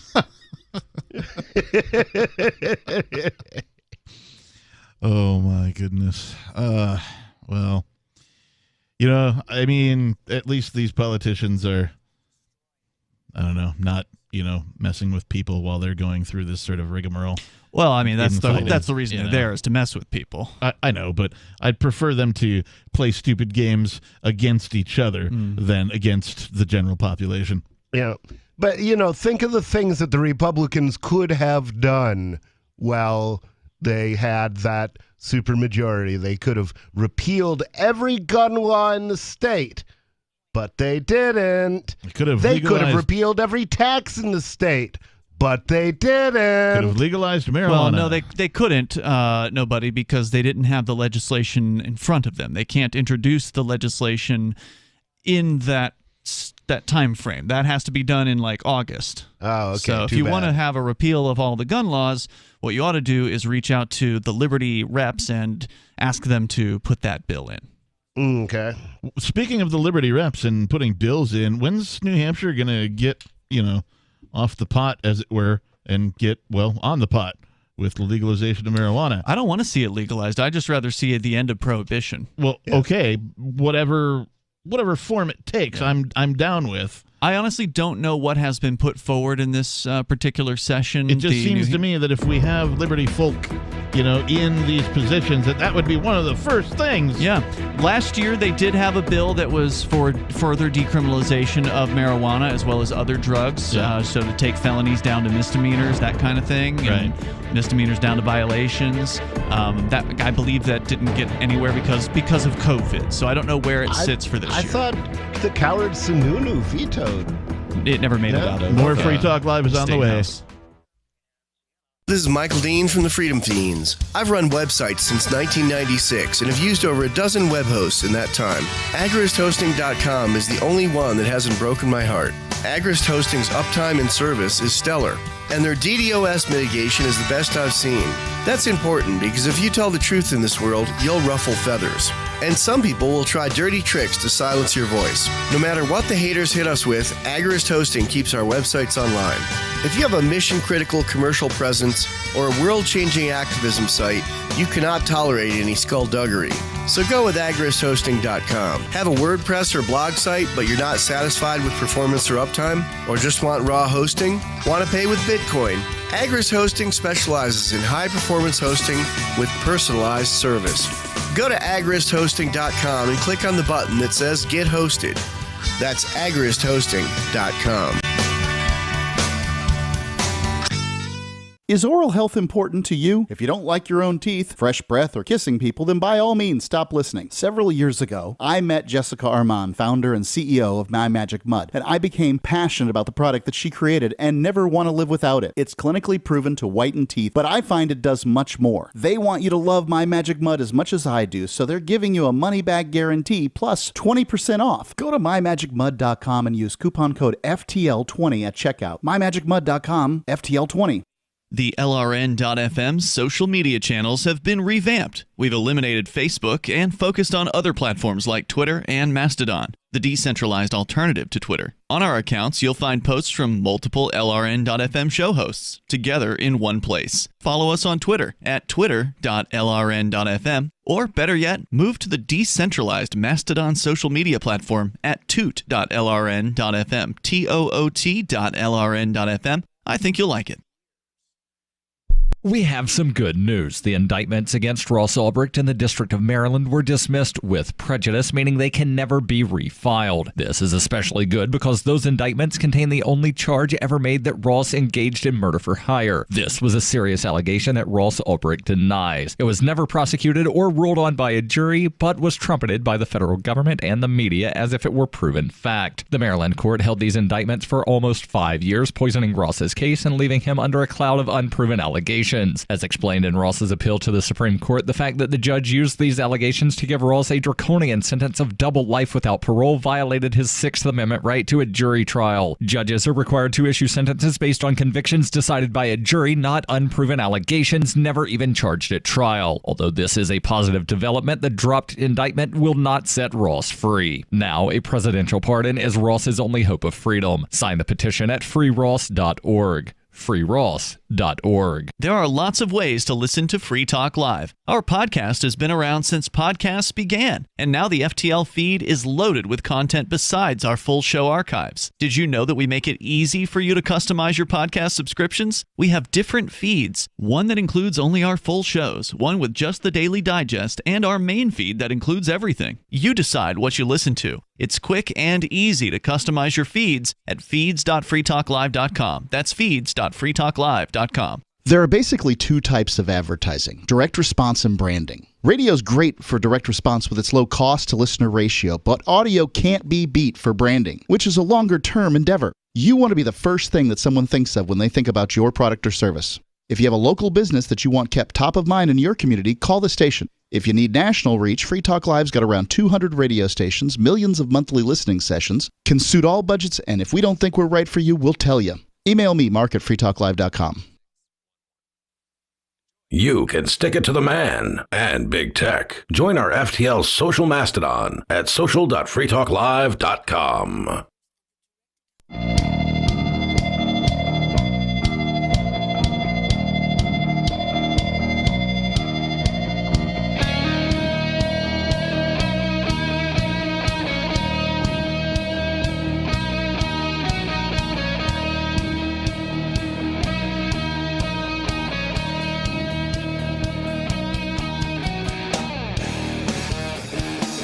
Yes, it is Free Talk Live. Welcome back to the program. Thanks for tuning in, everybody. If you'd like to join the conversation, the telephone number in the studio is 603-283-6160. Again, 603-283-6160. In the studio tonight, it's myself, the captain. And it's Ian. And nobody. And I was mentioning during the break here that this may be an historic episode of Free Talk Live because we managed to get the words defibrillator and filibuster mentioned in this evening's program. Indeed. And I don't know if that's ever been done before. Nobody believes you. Great, thanks. Did we have more on the story? Are you talking about the state reps? Yes. No. Okay. No, right. That's it. Time for a segue, you say. Well, you know, one of those little two-wheeled carts. I still have the tiny homes if you wanted to talk about yes, that. the tiny homes. Talk about the tiny homes. Let's talk about that. Which does have to do with the state reps because it is a bill that they are considering in the state house. Well, but it has more to do with the prior story about the people getting thrown off their land because they couldn't afford a big enough house, which was in Georgia. Yep. Although that said, before we say, it can't happen here in the free state of New Hampshire, well, it's not free here. There's all kinds of little tyrants around here. Friend of the show and State Representative Mike Sylvia, just to prove to you that not even the state reps are immune from this crap, he was actually allegedly living in an RV on what he thought was his property as well as in the garage. He had bought a house, or what was a house. He bought a lot that had a home on it that had burned down. Okay. but the garage had not burned down. The garage remained. So he got a good deal on this piece of property, and he parked an RV on the property, and during the wintertime, a code enforcer spotted smoke coming from the chimney on the garage. And he, I guess, scoped the house out some more and thought he saw Mike Sylvia walking into the RV in the middle of wintertime, which means he must be living on the property, and he doesn't have a permission slip to live in his RV on his own property, nor in the garage, because there's no bathroom. I so think therefore, I remember this story. Yeah, I wrote about it over at freekeen.com. It happened a couple of years ago. In fact, I think you went with me to the court hearing. Trial. There was a trial. He lost, sadly. And so, we should find that code enforcer and start just going by his house and finding anytime something's left outside. I'm sure that's a violation of a city code. Call the police. They won't do anything about it. They'll just ignore it. They'll use discretion when it comes to one of their own. So it's sort of, we've seen this happen here. This has happened here. It's happened. Mike Sylvia, by the way, is an A+ rated state rep in the state house. He actually a couple of years ago won the New Hampshire Liberty Alliance Award for most liberty-oriented rep of all the 400 state reps, and he's a Free Talk Live longtime listener and supporter. So wow. Thank you, Mike, for your service. He was actually there was a gathering at Fun Spot, which is a massive arcade here in New Hampshire, supposedly the largest in the world. He was hanging out there over the weekend. Nice. So just all around good guy. He came to your 420s and smoked up on the State House steps one year. He told me he'd come if I wore a suit, so I wore a tux. Yeah, and he smoked. Got a great picture of Mike Sylvia with a joint in his mouth at this event. So I mean, this is our kind of state rep. Anyway, New Hampshire is now considering a bill, according to ConcordMonitor.com's Anna Brown at Citizens Count, that would require towns to allow tiny houses alongside single-family homes. Supporters envision a future where tiny house aficionados flock to New Hampshire, bolstering our workforce. Opponents are concerned about the erosion of local control and property values. Yeah, I don't want to be controlled by the government, local, state, or federal. So I'm all about erosion of local control. There are way too many places where they treat, much like the story earlier, the tiny home folks as if they are, some sort of criminal for existing on their own land. Well, the story you can't afford a big enough house, therefore you must be homeless. The story you had a minimum of 1,200 square foot in order for it to be considered in Georgia a home. Well, in that county, that was one of the things. But you can read the rest of the story, of course, on our social media. But in that story, basically what was happening is they were throwing different statutes or different line items from different places at this one guy, none of which applied, because it turns out that the guy did his research accurately and he should have been legally okay to be there with his RV and that kind of a thing, but they decided it didn't help him. No. So a tiny house is generally 100 to 400 square feet. A tiny house can sit on a foundation or on a trailer. Some tiny houses are equipped with full kitchens and plumbing, while others are designed to live off-grid with composting toilets. Tiny homes have gained popularity as affordable and eco-friendly housing options over the past decade. However, many towns, counties, and states have zoning laws or building codes that require houses to have a minimum square footage. Tiny houses on wheels may be categorized as RVs and unsuitable, according to the government at least, for year-round living. In 2016... Well, it's a lot better than being homeless. Yeah. People are always saying, what's the government going to do about homelessness? Maybe the government should just stop making people homeless. Yeah, absolutely. And another thing is that, George Carlin points out that a homeless person isn't really, they're houseless, right? And we've seen time and time again when somebody steps up and decides to provide shelters, right, tiny homes, if you will, for some of these homeless people of their own volition as a charitable contribution, and the state comes in and takes them all down. They tear them down and they get rid of them because they weren't approved. Yeah. Well, the state thrives on poverty, on homelessness, on all kinds of suffering and misery. That's what the state requires to justify its existence, and therefore that's what the state creates. Agreed. In 2016, New Hampshire passed a law that enabled municipalities to permit small, quote, detached accessory dwelling units, unquote, next to regular homes, but not every town opted in. Towns can also set their own minimum dimensions for accessory dwelling units. And that's because sometime in the past, the state representatives allowed towns to create zoning laws. And that's where all these problems came from. Because New Hampshire, for those that aren't familiar, is not a what they call a home rule state. So in a home rule state, towns and cities can pass all kinds of ordinances that they want to. Basically, it doesn't matter what they say. They can just make up whatever they like. Right. In a non-home rule state like New Hampshire, the only thing that towns and cities can pass, in theory, legally, is something they've been authorized to pass by the state. Now, you say to yourself, well, that means that the state is centrally controlling things. Central control is bad. In the case of the state, not necessarily. Not in a state like New Hampshire, which is generally a smaller government state than other states. Generally, it's hard to pass new laws here, so it's actually beneficial to have this central control because it tells the little tyrants in the towns, you can't do that. You can't pass this. But sadly, they did tell them you can have zoning, and now some towns have zoning. In fact, most of them do, and that's why these tiny houses are illegal. So this would essentially be telling the towns that have zoning, hey, you can have your zoning, but you can't tell these people they can't have their tiny homes. Right. So it would give a carve-out, essentially. Now, that's not what we want. We want to abolish zoning completely, right? Yes, but it's a step. It's a step. It's a step in the right direction. So Brianna O'Brien of Hampton Falls became a bit of a poster child for the New Hampshire tiny house movement after she tried to live in a tiny house on her parents' property. The Zoning Board of Adjustment denied her occupancy permit for a few reasons, including the tiny house did not meet the town's definition of a detached accessory dwelling unit. O'Brien was forced to abandon the tiny house.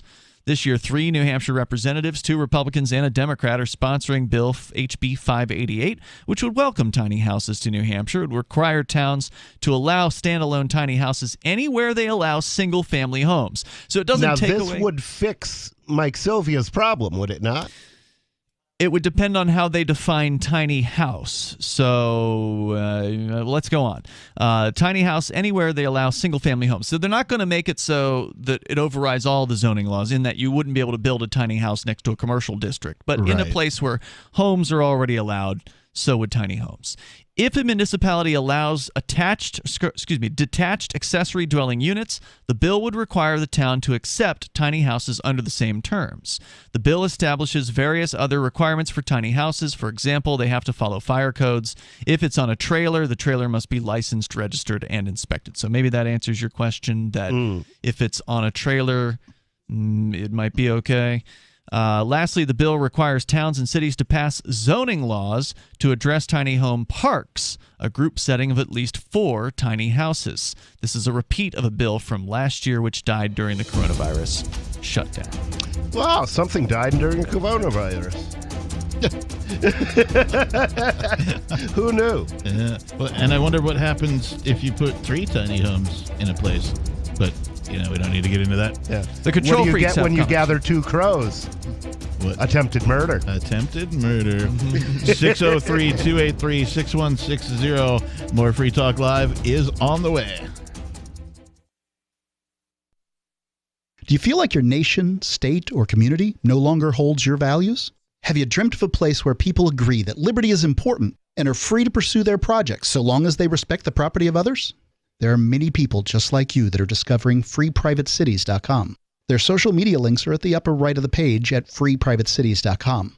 All skill levels will be needed when the first of the Free Private Cities opens. It's sooner than you think. Stop arguing and build. freeprivatecities.com.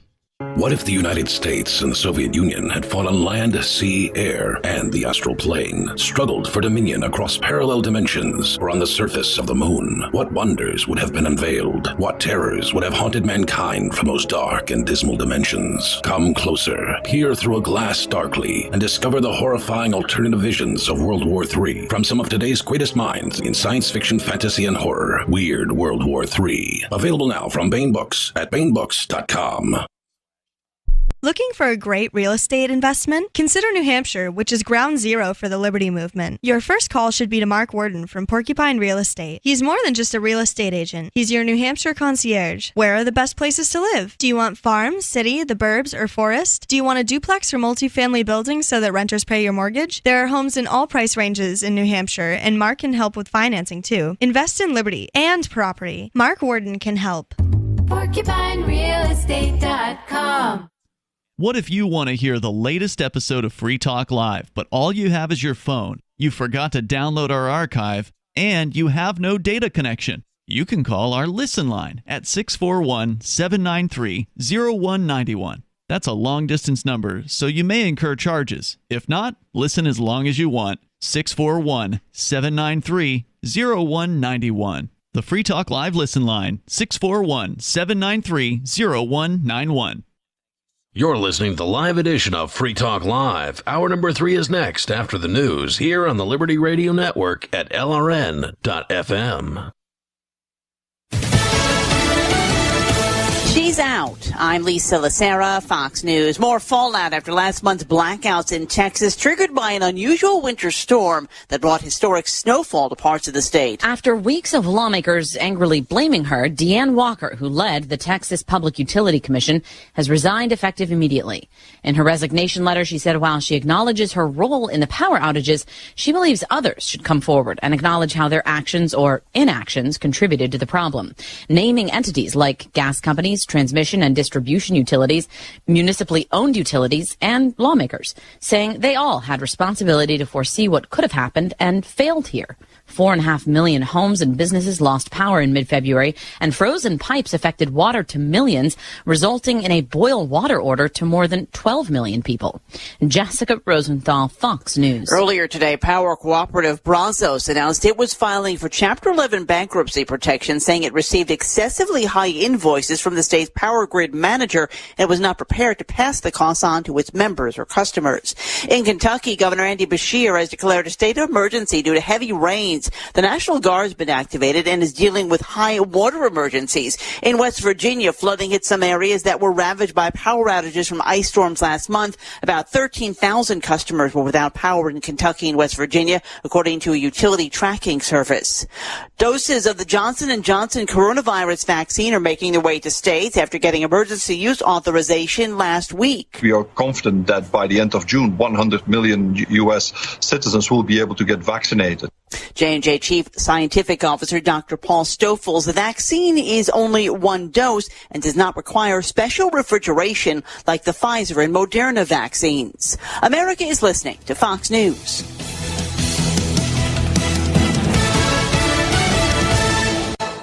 I don't know who needs to hear this, but here you go. You deserve to feel better than you do today. And you can with Headspace. They make meditation simple. Headspace is the one of the only meditation apps advancing the field of mindfulness and meditation through clinically validated research and can reduce stress, improve sleep, boost focus, and increase your overall sense of well-being. Go to headspace.com/Fox for a free 1-month trial. This is the best deal offered right now. Headspace.com/Fox.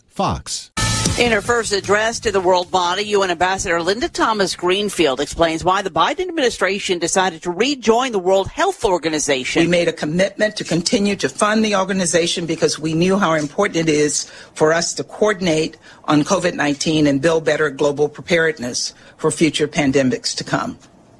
We believe we can make the WHO a smarter, nimbler, more dynamic organization by rolling up our sleeves and getting involved. Former President Trump made the decision last year to pull out of the WHO, claiming the U.S. was paying it too much money and that the agency was covering up China's role in the pandemic. An investigation into reports of a best-selling SUV catching fire. Federal safety regulators are investigating approximately 1.9 million Toyota RAV4 SUVs for possible fire risks. The National Highway Traffic Safety Administration is conducting the probe of 2013 to 18 models after 11 reports of fires. In cases where the vehicle was in motion, about half the drivers reported the SUV stalled first. The 12-volt battery has been identified as the origin of the fire in the majority of the incidents reviewed. Jenny Cosola, Fox News. Fiat Chrysler has pled guilty to conspiracy, admitting it paid off leaders of the United Auto Workers to try to win concessions in negotiations covering thousands of factory workers. This comes after a series of guilty pleas from UAW. Join liberty-minded voluntarists, anarchists, and libertarians from June 28th through July 4th for ForkFest 2021 at Rogers Campground in the beautiful White Mountains of New Hampshire. ForkFest happens the week after the Porcupine Freedom Festival, and ForkFest is decentralized, which means no one is in charge. That also means there's no ticket cost. Just reserve your camping, RV site, or motel room with Rogers Campground for June 28th through July 4th. Where better to celebrate Independence Day than around other freedom-loving activists in the Shire? You can relax and enjoy the camaraderie of like-minded people, or you can create whatever experience or event you'd like others to have. If you're planning an event for ForkFest, be sure to let others know in advance. You can connect with fellow ForkFesters via the unofficial Telegram chat or the ForkFest forum. Links to those are on the unofficial website, forkfest.party. Mark your calendar for June 28th through July 4th, 2021. We'll see you at forkfest.party. Researchers were able to successfully teach a father how to communicate his emotions with rudimentary hand gestures. The stunning development happened after Stanford researchers spent 9 months trying to train 42-year-old Pittsburgh father Ron Myers to express simple sentiments like pride and love in a way few thought possible. To conduct the study, researchers used large, simplistic diagrams depicting hand gestures a dad might use to show emotion in a way Ron could easily comprehend. We would often leave Band of Brothers or 30 for 30 reruns on to help him stay comfortable. When Ron was able to successfully identify an emotion, he was given rewards to reinforce good behavior, including buffalo wings or a moment to read a page of a Tom Clancy novel. Despite Ron's breakthrough, researchers say he still has a way to go before achieving full emotional maturity, as after several months of work with Ron, he still retreats to the corner of the lab to look up drywalling techniques on the internet whenever his real family drops by to see him. This is the Onion News Network.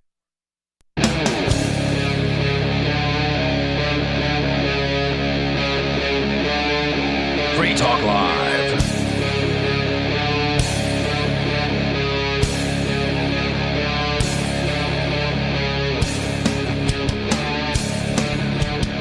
Yes, it is Free Talk Live. Is this Free Talk Live? I believe so. Okay. Thanks for asking, because I wasn't sure myself. If only somebody would tell us, like right at the re-intro of the program, every time when the music is playing, whether or not this was or was not Free Talk Live. That might be helpful. It would. I'll try to remember to do that for every segment from here on out. Yes, it is. The telephone number is 603-283-6160. We'll get to your calls in just a moment. In the studio tonight, it's myself, the captain. It's Ian. And nobody. And, well, let's just go right to it, shall we? We've got Jeff calling from Massachusetts, I believe. Jeff, you're on Free Talk Live. How's it going, man? Good. What's on your mind? All right. Hey, I just wanted to interject on the small houses you were talking about. Yeah. I got some, expertise into that because I get to see them firsthand. I assume you've seen, how they've been going up in L.A., and there's people living on tents on the streets, like all over, like Venice and even in parts of Beverly Hills. Yeah, I'm familiar with some of that. I was in Seattle, Washington for well over 20 years, up until a couple of years ago when I moved to New Hampshire. I stay the hell out of California. But they certainly have tent cities and homeless everywhere, and folks have tried to build them shelters that are very similar to tiny homes, if not tiny homes themselves, and the government keeps coming in and saying, no, you can't do that. Well, what happens first, from what I've noticed, is these little tiny houses, which are way more attractive looking and go with the neighborhood than these ratty tents and sheets and, just the filth that comes with them. Those are allowed to stay. But these little houses, if they're across from a NIMBY, a NIMBY with money. That means not in my backyard. Those are the people who get the government to get rid of them because they are their, part of their big donor base. And I saw that happen firsthand because two of my best friends were living in tiny manufactured homes on the Venice-Santa Monica line. Mm-hmm. And a next neighbor across the street, she wouldn't have it. She's, we all called her Miss NIMBY. Okay. The multimillionaire. That's that's really where it starts. They listen to who gives them money, and then they go from there. Yeah. Well, I don't know. How do you solve that? Just find ways to make that person's life a living hell until they stop calling the police, or maybe call in a SWAT raid on the NIMBY. Say they've got drugs in their house and bring in a SWAT team to kill them. I personally was ready to burn her house down because she was such a what. Yeah. But I didn't want to go to prison. Yeah. Well, you know what I mean? They're not worth it. Oh my gosh, man! It's just. It's just a divide between the haves and the have-nots.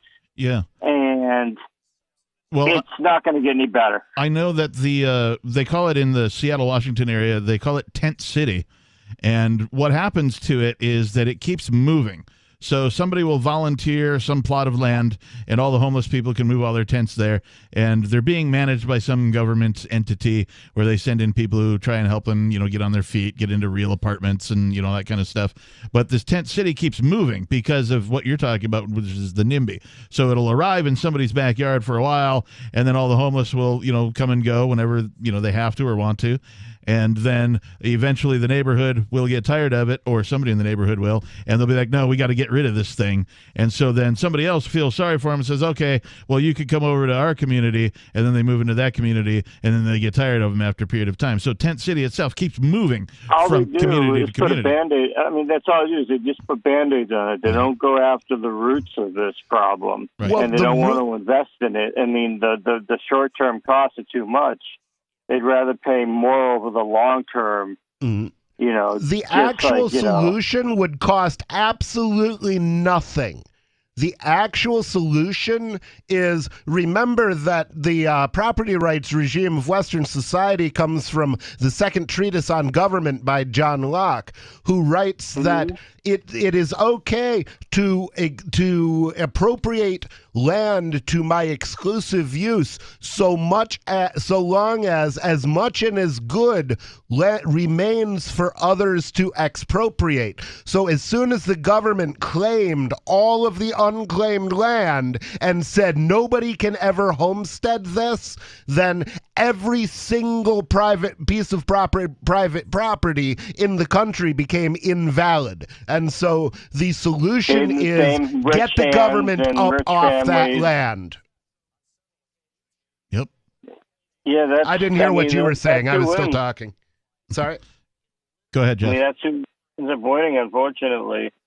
And there's this. Yeah, if you're a landlord, it's like we're back to feudalism. Back when was that, in the Middle Ages? I believe so. Yeah. Yeah. Yep. That's that could be where we're headed.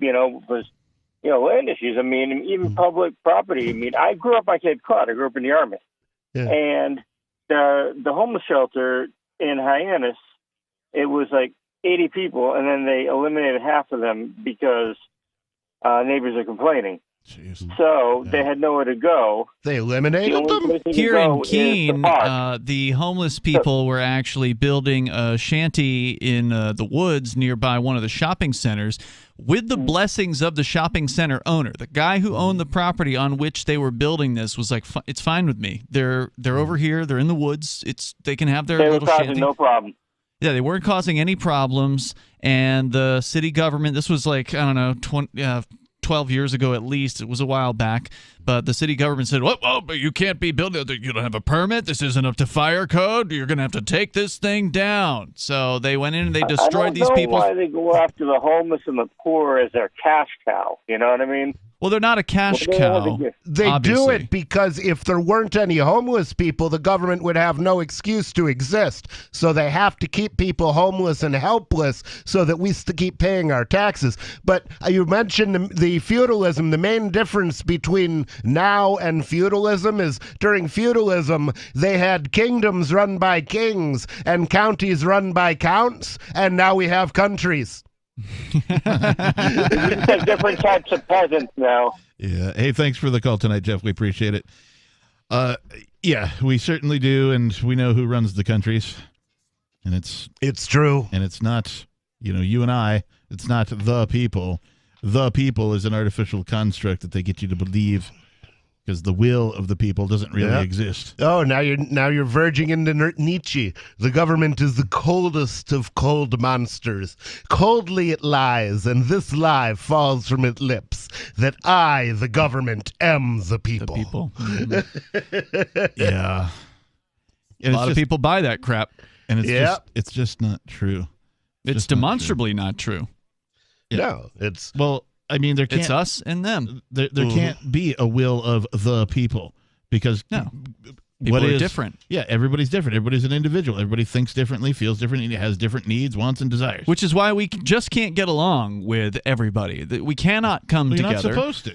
No, of course not. But yet, people keep trying to make this union work, and it's time for it to end. It's time for secession now. Agreed. NIMBYs have every right to exist, but not in my backyard. Oh, I miss George Carlin. I wish he was alive. I could really use to hear a, hour and a half HBO comedy special on his commentary on what's going on today. There's nobody like him. Well, there wasn't. Past tense. R.I.P. Mr. Carlin. 603-283-6160. Do you have a solution for the homeless?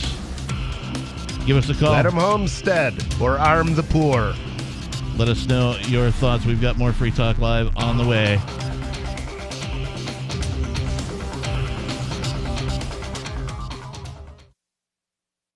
Are you tired of governments murdering people around the world? Stop using their money. There is an alternative.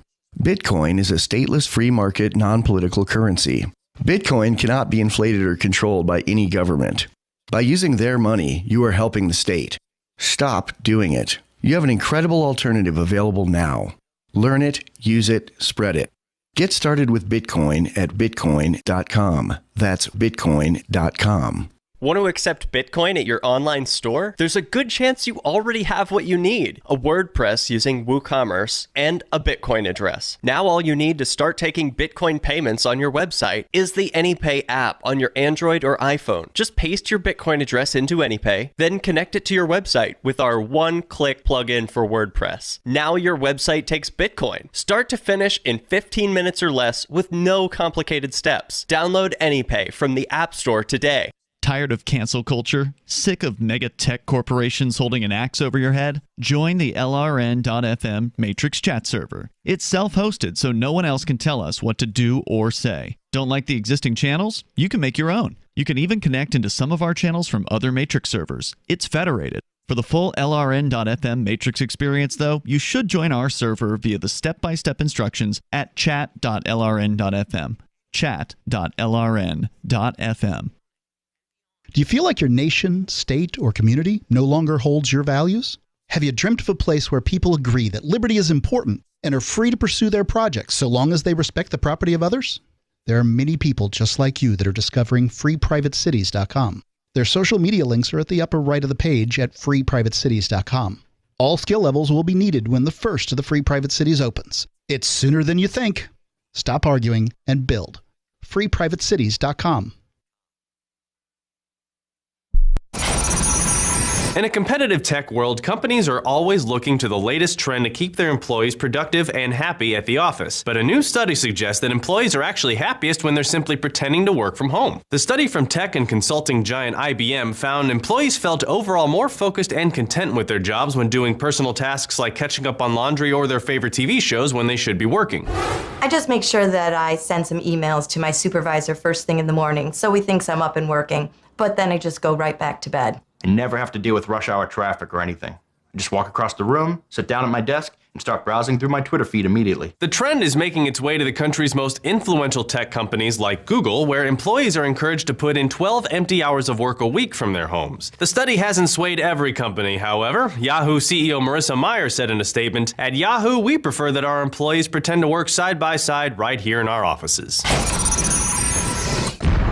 This is the Onion News Network. Some of you asked, and now we've delivered. LRN.FM's live Keene, New Hampshire studio shows are now streamed in HD on Twitch. Visit our channel at twitch.lrn.fm and give it a follow. If you have Amazon Prime, you get one free subscription on Twitch. If you use it on our channel, Twitch will give LRN.FM a monthly piece of your Prime subscription cost. So please watch, follow, share, and subscribe to twitch.lrn.fm. That's twitch.lrn.fm.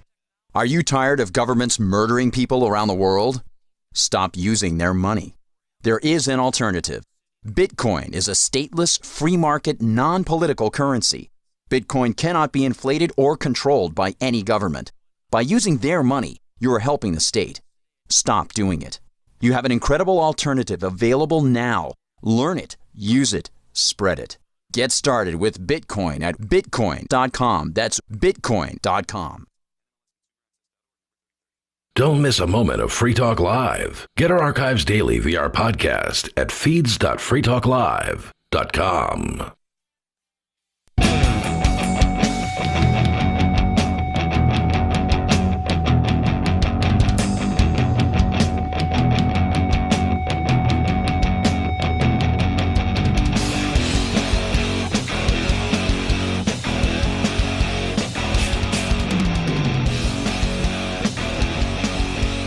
Welcome back to Free Talk Live, everybody. Thanks for tuning in. In case nobody was wondering, it is Free Talk Live. Yes, it is. The live call-in talk radio program where you can take control of the airwaves, talk about whatever's on your mind. Our telephone number here is 603-283-6160. That's 603-283-6160. If you'd like to join us, that is the number you should dial. In the studio tonight, it's myself, the captain. It's Ian. And nobody. And ForkFest 2021 is coming up. Yay! All right, I'll be there. I made we'll call it a partial reservation today for the time off that I know that I have. Mm-hmm. And then I plan to expand that should my other time off come through. But at any rate, you can join liberty-minded voluntarists, anarchists, or libertarians, from June 28th through July 4th for ForkFest 2021.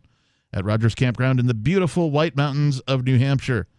ForkFest happens the week after the Porcupine Freedom Festival, and ForkFest is decentralized, which means no one is in charge.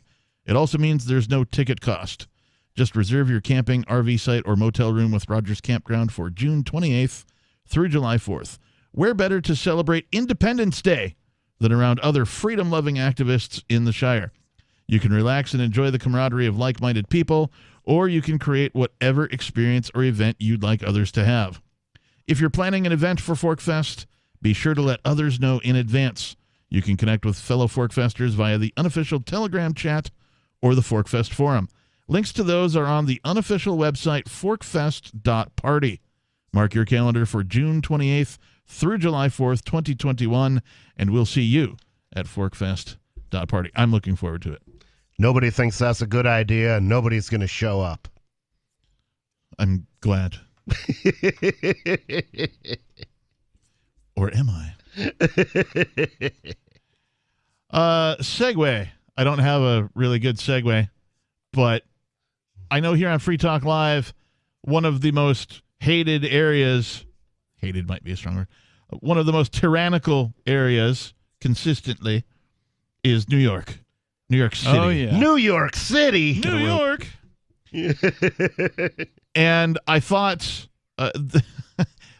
somehow this article from GQ.com made its way into my purview. And it states, the most ambitious effort yet to reform policing may be happening in Ithaca, New York. Okay. Ithaca, known as a lefty town, college town. So we've been hearing all about, this police reform stuff or, defund the police and all this kind of thing. So I'm not sure. When I read through this article, I came away thinking, I don't know if this is going to be, some form of progress in defunding, or ending police as we know it, or if it's going to be one of these things that fails immediately and everybody points at it and goes, see, it doesn't work. I'm not quite certain. But Mayor Svante, I may be pronouncing that wrong, Svante Myrik's new proposal would replace the city's existing police department with a Department of Community Solutions and Public Safety intended to reduce the involvement of armed officers in disputes. It's been 9 months since the George Floyd protests thrust defund the police and other abolitionist rhetoric into the mainstream political discourse, yet the results have been meager so far. While some municipalities have sliced significant chunks from their police budgets, $150 million in both Los Angeles and Austin, Texas, a Bloomberg News review found that about half of the nation's largest cities saw their 2021 police budgets either increase or stay the same. Surprise, surprise. Of those departments that have cut back police funding, the Associated Press found defunding has been modest, not monumental. Yet even as mainstream political operatives have declared the concept a political loser, just last week President Biden reiterated his opposition to defunding during a CNN town hall. Surprise, surprise. Interestingly enough, he opposes everything that his supporters support. Strange, isn't it? Not to me. Except for not being Trump. He isn't Trump. That's the one thing that he does that they want him to do. Mm-hmm. Yeah. Say anything to get elected, do anything to stay in. That's how it goes. A handful of cities have significantly re-examined the role of their police. In Berkeley, California, armed officers no longer conduct traffic stops or respond to mental health and homelessness calls. Portland ended the deployment of school resource officers, long linked to the criminalization of black and brown youth and the so-called school-to-prison pipeline. And now in a proposal announced today, the mayor of Ithaca, New York, will attempt the most radical reimagining of policing in the post-George Floyd era so far, abolishing the city's police department as currently constructed and replacing it with a reimagined city agency. In a nearly 100-page report obtained by GQ, Mayor Myrick will propose replacing the city's current 63-officer, $12.5 million a year department with a Department of Community Solutions and Public Safety, quote-unquote, which would include armed public safety workers and unarmed community solution workers, all of whom will report to a civilian director of public safety instead of a police chief. Under the proposal, all current officers would have to reapply for a position within the newly created department. So they're going to change the name of cops. Yep.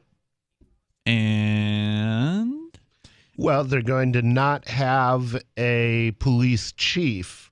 They're going to change the name of the bureaucrat. Well, instead they're going to have a civilian, which is different. A police chief is normally a career cop. Right. If they're actually hiring a civilian who's never been a cop to be the director of public safety, that might be an improvement, because to them it's not normal just to beat people down because they disagree with them. But it will be. It's only a matter of time before that's normal to them, because it's still going to be a bureaucrat who has total monopoly control over whatever this department is going to look like, this renamed police department. Color me skeptical. You still got a monopoly here, and power does what it does, and it's going to corrupt whoever this person is. Yeah, well, they'd be a lot better off just letting, each individual decide who they will pay to protect them. Yeah.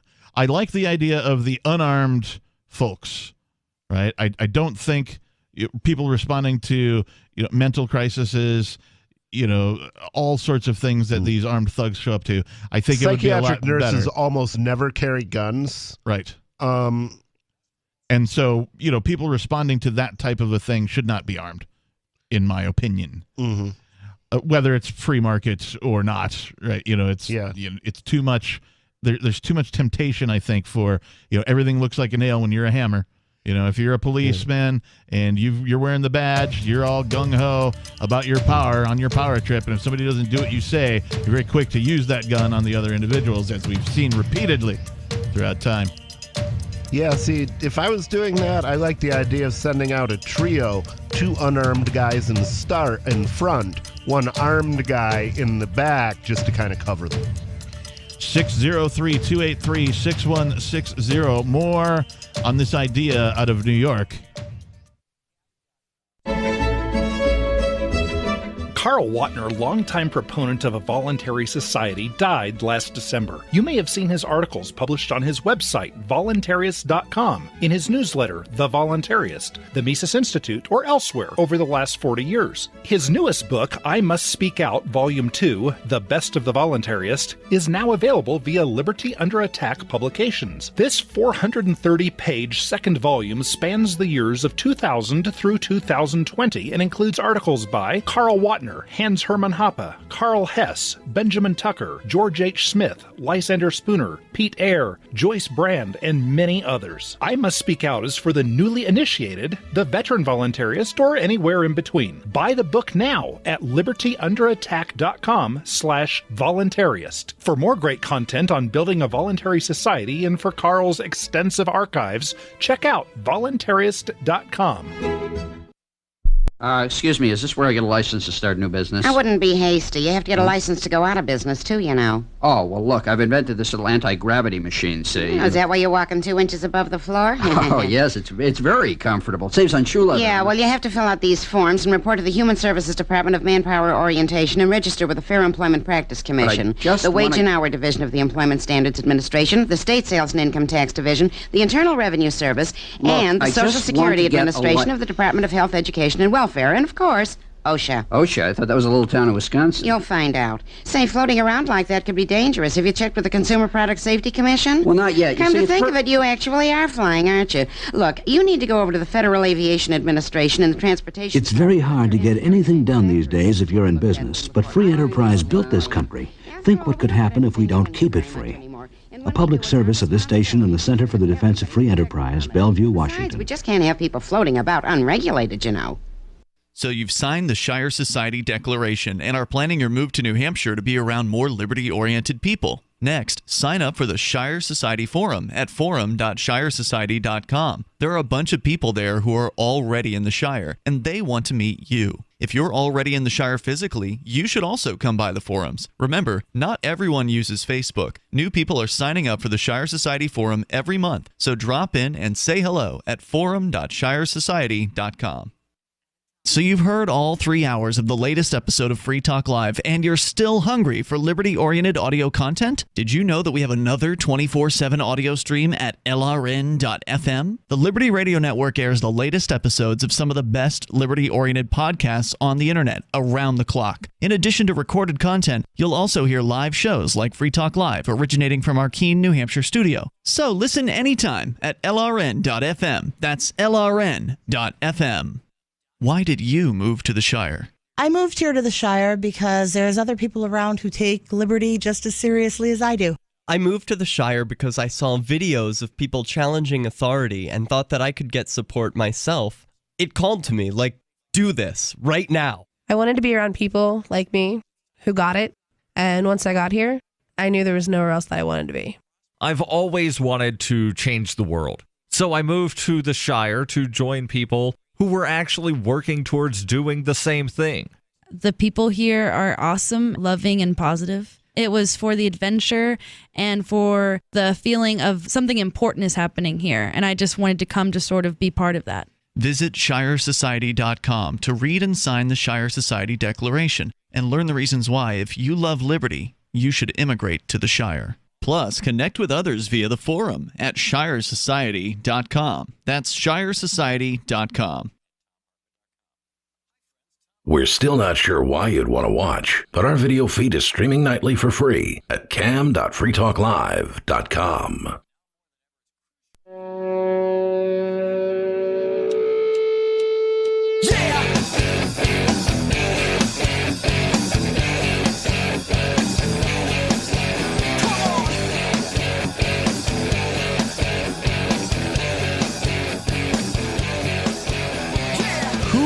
these people on the radio? What are they talking about? Where are they from? Is it Free Talk Live? When did they start doing this? Why would they continue to do so? And how is it that... Why hasn't anybody stopped them? And how is it that somebody put me in front of this microphone? All those questions can be answered and more here on Free Talk Live. Whether they will or not remains to be seen. But it is Free Talk Live. In case you missed it, it is Free Talk Live. That's the name of the show, Free Talk Live. Our telephone number is 603-283-6160. We'll get to your calls and thoughts momentarily. We've got some callers on hold. In the studio tonight, it's myself, the Reverend Captain Kickass. It's Ian. And nobody. And we've been talking about this article from GQ about a newly proposed reform of the police department in Ithaca, New York, of all places. And we could talk more about that, of course. But first, let's go to the anarcho-republican. Hey, I love that Nietzsche quote there. Oh, thank you. I think he was an anarcho-Christian. If I didn't know he was not a Christian, I don't believe, but he was definitely an anarchist. He was a spooky antichrist. But anyway, that sounds very anarcho-Christian, to be honest. A beautiful quote. Well done. What's on your mind? I have to admit, sent the Holy Spirit tingles down my spine. Hey, what I wanted to talk about was, well, the answer for the homeless is obvious. We used to say it back in the punk rock days, eat the rich. That's the best thing we could do. I think Liz Cheney would be particularly tasty. She's been fattening herself up on that. What's wrong with people who are rich? I mean, there's nothing wrong with people who are wealthy if they've actually achieved their wealth through voluntary means by actually making something valuable in the marketplace. It was just something dumb we used to say in the 70s and 80s, Ian. It was just something dumb we used to say. See, I definitely what I do think is eat the government. Okay. Are you guys there still? Yep, we're here. Right here. Loud and clear. Okay, I thought you cut me loose. Anyway, I wanted to tell you, you're talking about this new type of police force, this leftist version of the wokey-doke police. But you got to be careful. Have you guys seen the movie Wild in the Streets? No. Are you familiar with that movie? What is it? It's like George Orwell. It's like 1984 on LSD. It was a psychedelic movie. And what happens is the young people, this pop star becomes the Republican president. And what he does is he outlaws old people, gets them all hot, gets them on acid, sends them to concentration camps. But it's the same sort of thing. The wokey-doke police take over. It's the same. It's all power is power. It sounds like a movie I would have seen, but I don't remember it.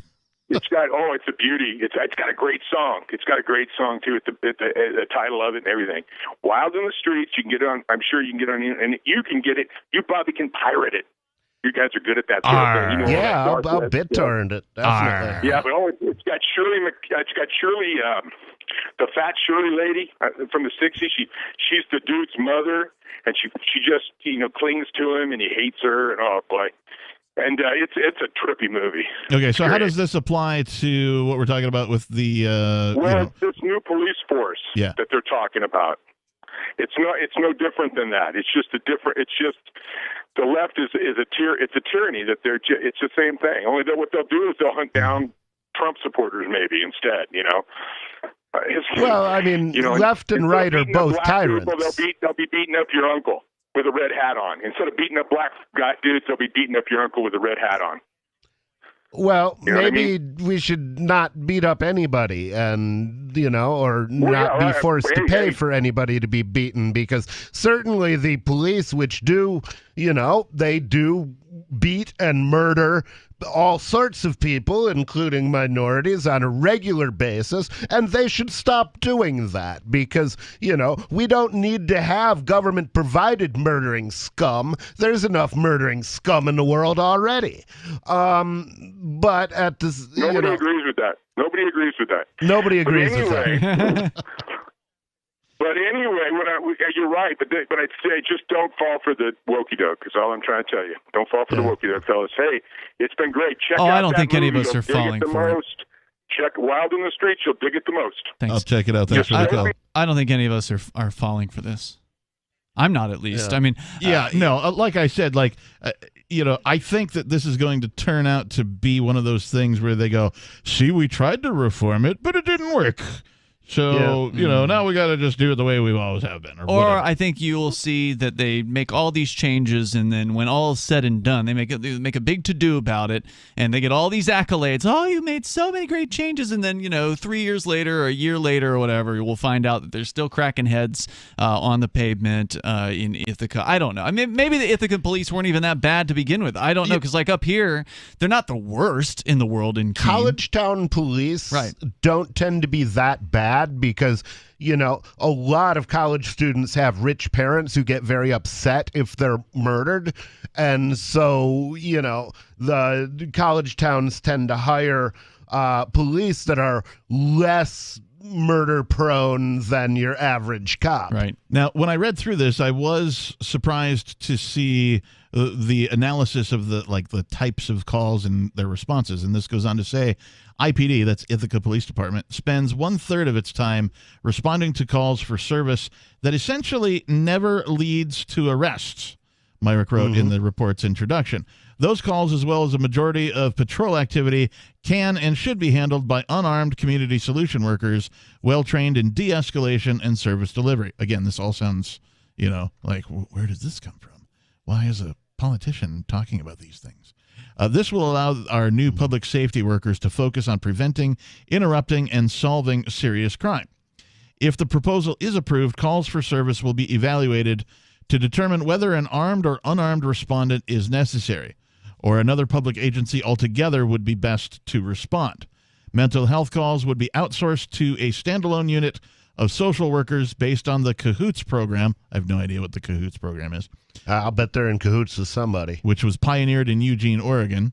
The goal ultimately is to have far fewer encounters between citizens and armed government agents. Now, if that's actually what they do, then this is laudable, if that's the case. Right. There have been many times where people have been having a mental health issue, and men with guns show up, and they do not make that situation better. Right. We've seen it get out of hand quickly. I saw a video of a mother being killed in front of her 2 children. Because she was having a mental health issue, and she was a little bit paranoid, and somehow men showing up with guns didn't make her feel any more comfortable. Right. What a shock. There was another article I had in News Prep. I didn't put it up today, but there was another person who was kneeled upon by a police officer while he was having a mental health episode, and he died as well. This, again, this could be done better. I mean, I'm skeptical just because it's a monopoly system, and it's going to be crappy because of that. Yeah. But if it does result in fewer armed men and women showing up at situations where it's not necessary to have a man with a gun show up, which is probably a large chunk of the calls to the police, right? Like somebody stole a thing, you don't need to have an armed guy come and take a report. Right. To file with the insurance company, right? If there's an accident on the road, do you really need to have somebody with a gun come and take a report for the insurance company in that particular case? So I'm sure there's a lot of these calls that the police with guns don't really need to be at. All of the calls where you say, oh, abolish the police, but what are you going to do when you need somebody to show up 3 hours later, shrug, and do nothing? Right. The article continues, everyone wants the police to perform better when they show up. Everybody wants that. What this plan is saying is that we also want the police to show up less. And that's a radical thing for a city and a mayor to do. Myrick, 33, told me in an interview Sunday. While it may have been possible to push for similar reforms within the current department, Myrick said the entrenched culture would make them impossible to fully implement. In recent years, the city has battled with the police union over discipline for problem officers, including one officer who was caught on body camera bragging about dragging a handcuffed suspect down a set of stairs, and another, these examples go on and on. Being normal cops. Indeed. 603-283-6160. Is police reform possible? I'm grateful to have heard from some of our satellite listeners recently. I appreciate knowing that people are out there who like what we do and are willing to support it financially. LRN.FM's free-to-air satellite feeds blanket most of 2 continents. It was my goal to put our channel there so people without internet could receive our programs and feed pirate radio stations. We started a fundraiser on Patreon a few years ago to back the satellite channels. I recently announced that I was considering canceling the feeds, and donations increased from 15 to 20% of our costs, which are around $1,000 per month. That's a good start, and to incentivize more contributions, the Shire Free Church will be matching every dollar. Can we reach $500 per month? With your help, we can. You can join our satellite fundraiser for just $2 a month at fund.lrn.fm. If we raise enough to keep both of the channels on the air, awesome. If we raise more, I'll add more channels. If not, we can shut them down and go internet only. It's up to you. Thank you for your support. fund.lrn.fm. The new 4th edition of Healing Our World, The Compassion of Libertarianism, will take your understanding of liberty to a deeper level and has over 1,300 updated references, new cartoons, and a foreword by Dr. Ron Paul. With discounts for multiple book purchases, the 4th edition of Healing Our World is a great gift for the liberals, pragmatists, environmentalists, and Christians in your life who think libertarianism is cold-hearted. Get yours today at healing.freetalklive.com and use promo code FTL for a $5 discount. If you want to know the latest about Free Talk Live before we go on the air, all you need to decide is how you want it delivered. It's your choice. Visit news.freetalklive.com to receive our usually weekly news updates by email. Plus, we have a Twitter account at twitter.freetalklive.com, and you can follow us on the decentralized Mastodon platform at toot.freetalklive.com. So please follow us at toot.freetalklive.com and sign up for our emails at news.freetalklive.com. So the protection of life, liberty, and property is what the Free State Project is all about. But it's an effort to move 20,000 people who understand. It's about demonstrating to the entire country that, yeah, we can have a free market, a truly free market. Making it just a freer, great place to live. It's the world's largest voluntarist libertarian community, and it's only getting bigger. That's amazing, to be able to move to a place where other people passionately believe in being free and independent. What the Free State Project is managing to do, though, is to put their money where their mouth is. Physically getting up across the country and saying, let's go someplace and let's demonstrate the power of these ideas. There's a lot of kind of philosophy that surrounds liberty. There's a lot of thinking about it and talking about it. But here in New Hampshire, people are doing it. 101 Reasons Liberty Lives in New Hampshire, a documentary by Free State Project early movers. Watch it free at 101reasonsfilm.com. 101reasonsfilm.com. The LRN.FM social media channels have been revamped. We've eliminated Facebook and focused on other platforms like Twitter and Mastodon, the decentralized alternative to Twitter. On our accounts, you'll find posts from multiple LRN.FM show hosts together in one place. Follow us on Twitter at twitter.lrn.fm, or better yet, move to the decentralized Mastodon social media platform at toot.lrn.fm, toot.lrn.fm. I think you'll like it. Are you a cryptocurrency advocate? The Crypto Tip is the ideal outreach tool to help new people discover cryptocurrency. It's a printable business card-sized tip that you can give to service providers, preferably in addition to a good cash tip. When the server scans the QR code, it'll bring up an explanation of cryptocurrency, how to install a wallet, and allow them to claim the tip. If they don't claim the crypto, you get your tip refunded to you after a time period you specify. Plus, if they do claim the tip, you get an email alert. Create as many tips as you want at cryptotip.org. That's cryptotip.org. Yep, we still do email. Drop your email address in the entry box at freetalklive.com, and you'll be kept in the loop with Free Talk Live.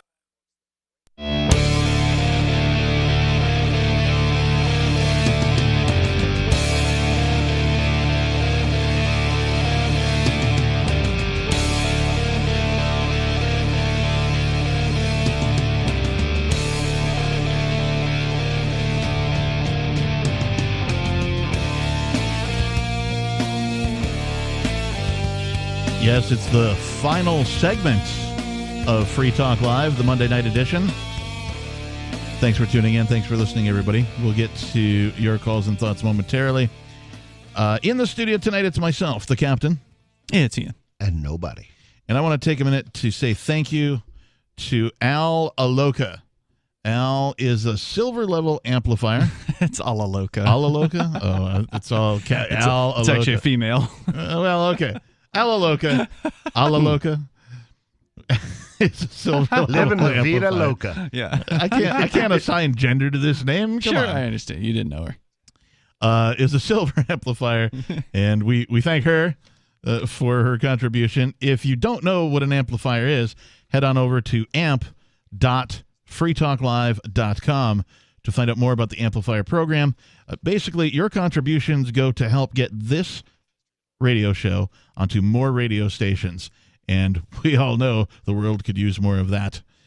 It goes specifically for that purpose, so it doesn't go to, like our drug habits or anything like that. It goes to getting this program on the air on more radio stations. We're on, how many are we on now? Approximately 185. 185. We could be on 200. 250 is totally possible. It's all up to you. There's different levels of contributions. You get some perks. So head over to amp.freetalklive.com. You get perks? Yes. Not groovy. Not Percocets. Oh. I was going to say, they buried the lead in that one. You get it kind of like, in the bottom of the box of Cracker Jack, you'd get a little prize. Right. Sort of like that. There are some cool things that you get if you become an amplifier. So head on over to amp.freetalklive.com. But there ain't no Coupe de Ville hiding in the bottom of a Cracker Jack box. No, there is not. As Meatloaf sang. We've been talking about this article from GQ about Ithaca, New York, and the mayor out there has a plan to revolutionize the police department. And in order to move forward, Myrick's plan will have to be approved by the city council, which is expected to debate and vote on it by the end of March. And they are master debaters. They certainly are. The mayor believes his proposal is likely to gain council support, yet it remains to be seen how much opposition it may face from the city's police union, which has publicly sparred with Myrick previously and has gone nearly a decade without a contract. He says he does expect it to be a big battle. I can see. Well, if the police union hates you, that's probably a good sign. But yet, even with the public and law enforcement in agreement that the status quo is lacking, it remains to be seen if everyone will be on board with such a radical reimagining of public safety. While Myrick's recommendations are based on the thematic feedback collected during community meetings and forums, the specifics of the proposal have yet to receive public feedback and direct input. Often, Myrick noted, change is more risky than doing nothing, even if the results stay the same. He gave the example of a citizen who had their bike stolen. Today, perhaps they blame that on the police, or on him as a mayor, or on society as a whole.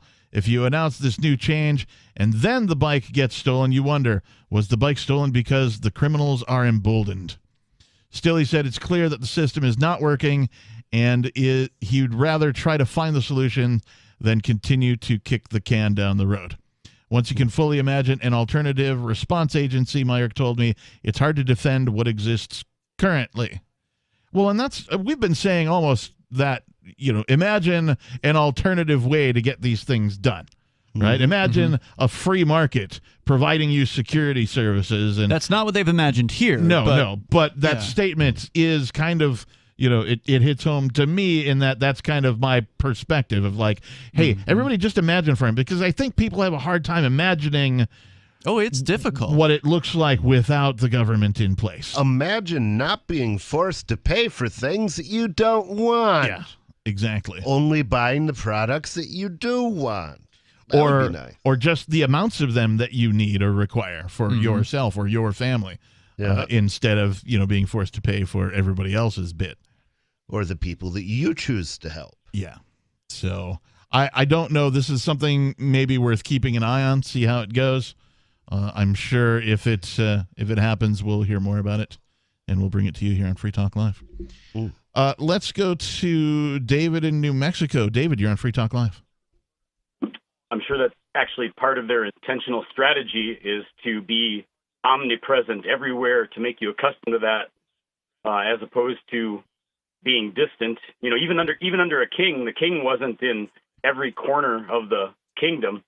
And neither were his people. Maybe you might see a tax collector once a year come around to collect taxes. You might not see anybody else the whole year from the government. And good point. They probably felt more free then than we do now. Another good point. So radio, there was actually one or a good program. I don't know if it's still on. You can tell me if you're familiar with it. Where the Free Talk Live, yeah, they're still around. I'm sorry. The missing qualifier was on NPR. because everything else sucks on NPR. Yeah, we're not on government public radio. I mean, national public radio. Yeah. It was the premise was debate, and they would come in with a proposition, and then one side would debate the proposition from the left versus the right, and it was actually pretty good. So the proposition is abolish radio, yes or no? I would say yes. I'm not, and first of all, I'm not talking about Free Talk Live. Okay, so yeah, you guys are the best radio program on radio or on the internet or whatever. Oh, thanks. You're welcome.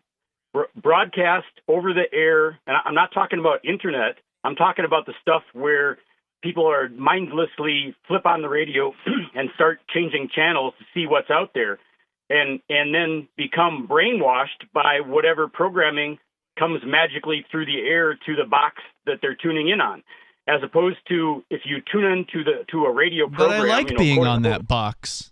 It's true. I don't care about what you like or not. My premise is abolish radio, and so I don't really care about what the other side thinks. Well, it might. It has in other nations. They have taken broadcast radio off of radio. What are you talking about? They did it for a different reason. Where did they outlaw radio? Iran? They didn't outlaw it. Nobody was listening to it, so they dedicated it to functions that people would actually use it for. Where did this happen? In Scandinavia, you can probably find it on the internet. Where I think it was Norway, they stopped broadcasting music, for instance, on FM stations. And I have not done that search. I heard it on radio. Okay, I think you're referring to Norway going all digital. So what they did was they put down a mandate that all stations had to transition from standard sort of FM analog broadcast to an all digital format. So they still have radio, it's just in digital form, sir. Okay, well let's go one step further. Let's get rid of through-the-air broadcast of propaganda, which would include the Voice of America. You agree that's propaganda, right? Yeah, going out to the world. Well, I think the government should stop doing anything at all, but I also don't think the government should be enforcing bans on radios. I mean, you have a right to broadcast, and you have a right to listen to what's broadcast. And also, David, should government... David, go ahead. Also, Free Talk Live is a propaganda show. Yeah, well, the problem is we don't have enough radio. We don't have the freedom to broadcast what we actually want to broadcast. There's, the FCC gets in the way. It's the FCC that's the problem, and of course, they're never going to, move forward with what you're proposing. Actually, I want to disagree on one level because radio is being misused intentionally, where it's damaging people that are hearing it. And it shouldn't be happening. And guns are good things, for instance, but the government probably should get involved if there is a group of people going around using their guns to just randomly off people, right? I mean, people should be protected against that use of a gun, right? And if people are throwing radios in other people's bathtubs and killing them with them, I think that should be prohibited. Yeah, usually it's the government that's randomly going around offing people. So once again, they're the problem. That's what they're doing. They're using radio to incite people to do stupid things, and the rest of us are damaged by it. I disagree. Yeah, no, I mean, would you say the same thing about the internet? No. There's plenty of stupid on the internet. Let me answer your question. I think that by virtue, if somebody had to decide mindfully, he's not going to get through this. There's no way he's going to get through that. Okay, well, whatever it was he was going to say, he just goes and goes and goes. There's no way he's going to do it in 20 seconds. And we are out of time. Thanks for listening, everybody. This has been Free Talk Live. If you missed any of our program, visit freetalklive.com. Thanks. Peace. Having taken her father's throne, Sarah Calhoun has fallen out with one of her best allies, and her brother Nathaniel heads into Imperial Philadelphia with a reckless plan. Her uncle Thomas, armed with new powers and new allies, aims to remove Sarah from her throne and from the world of the living. To survive and to gain the strength she needs to fight an impossible war, Sarah must unite the Mound Builder Kings to enact an ancient rite that will propel her beyond mortality. Servant Daughter by DJ Butler is the newest entry in the Dragon Award-winning Witchy War series from Baen Books at BaenBooks.com. Are you tired of governments murdering people around the world? Stop using their money. There is an alternative. Bitcoin is a stateless, free market, non-political currency. Bitcoin cannot be inflated or controlled by any government. By using their money, you're helping the state. Stop doing it. You have an incredible alternative available now. Learn it, use it, spread it. Get started with Bitcoin at Bitcoin.com. That's Bitcoin.com. You know that at some point in your life, an emergency is going to happen. You just don't know when. You could call the government, and maybe they'll help. Or they might shoot your dog. Why call potentially psychopathic strangers when you could ask your friends, family, or neighbors for help? Cell 411 makes decentralized emergency response possible, and it's free. Visit GetCell411.com or download Cell 411 from your favorite app store. GetCell411.com. There are lots of ways to listen to Free Talk Live. Our podcast has been around since podcasts began, and now the FTL feed is loaded with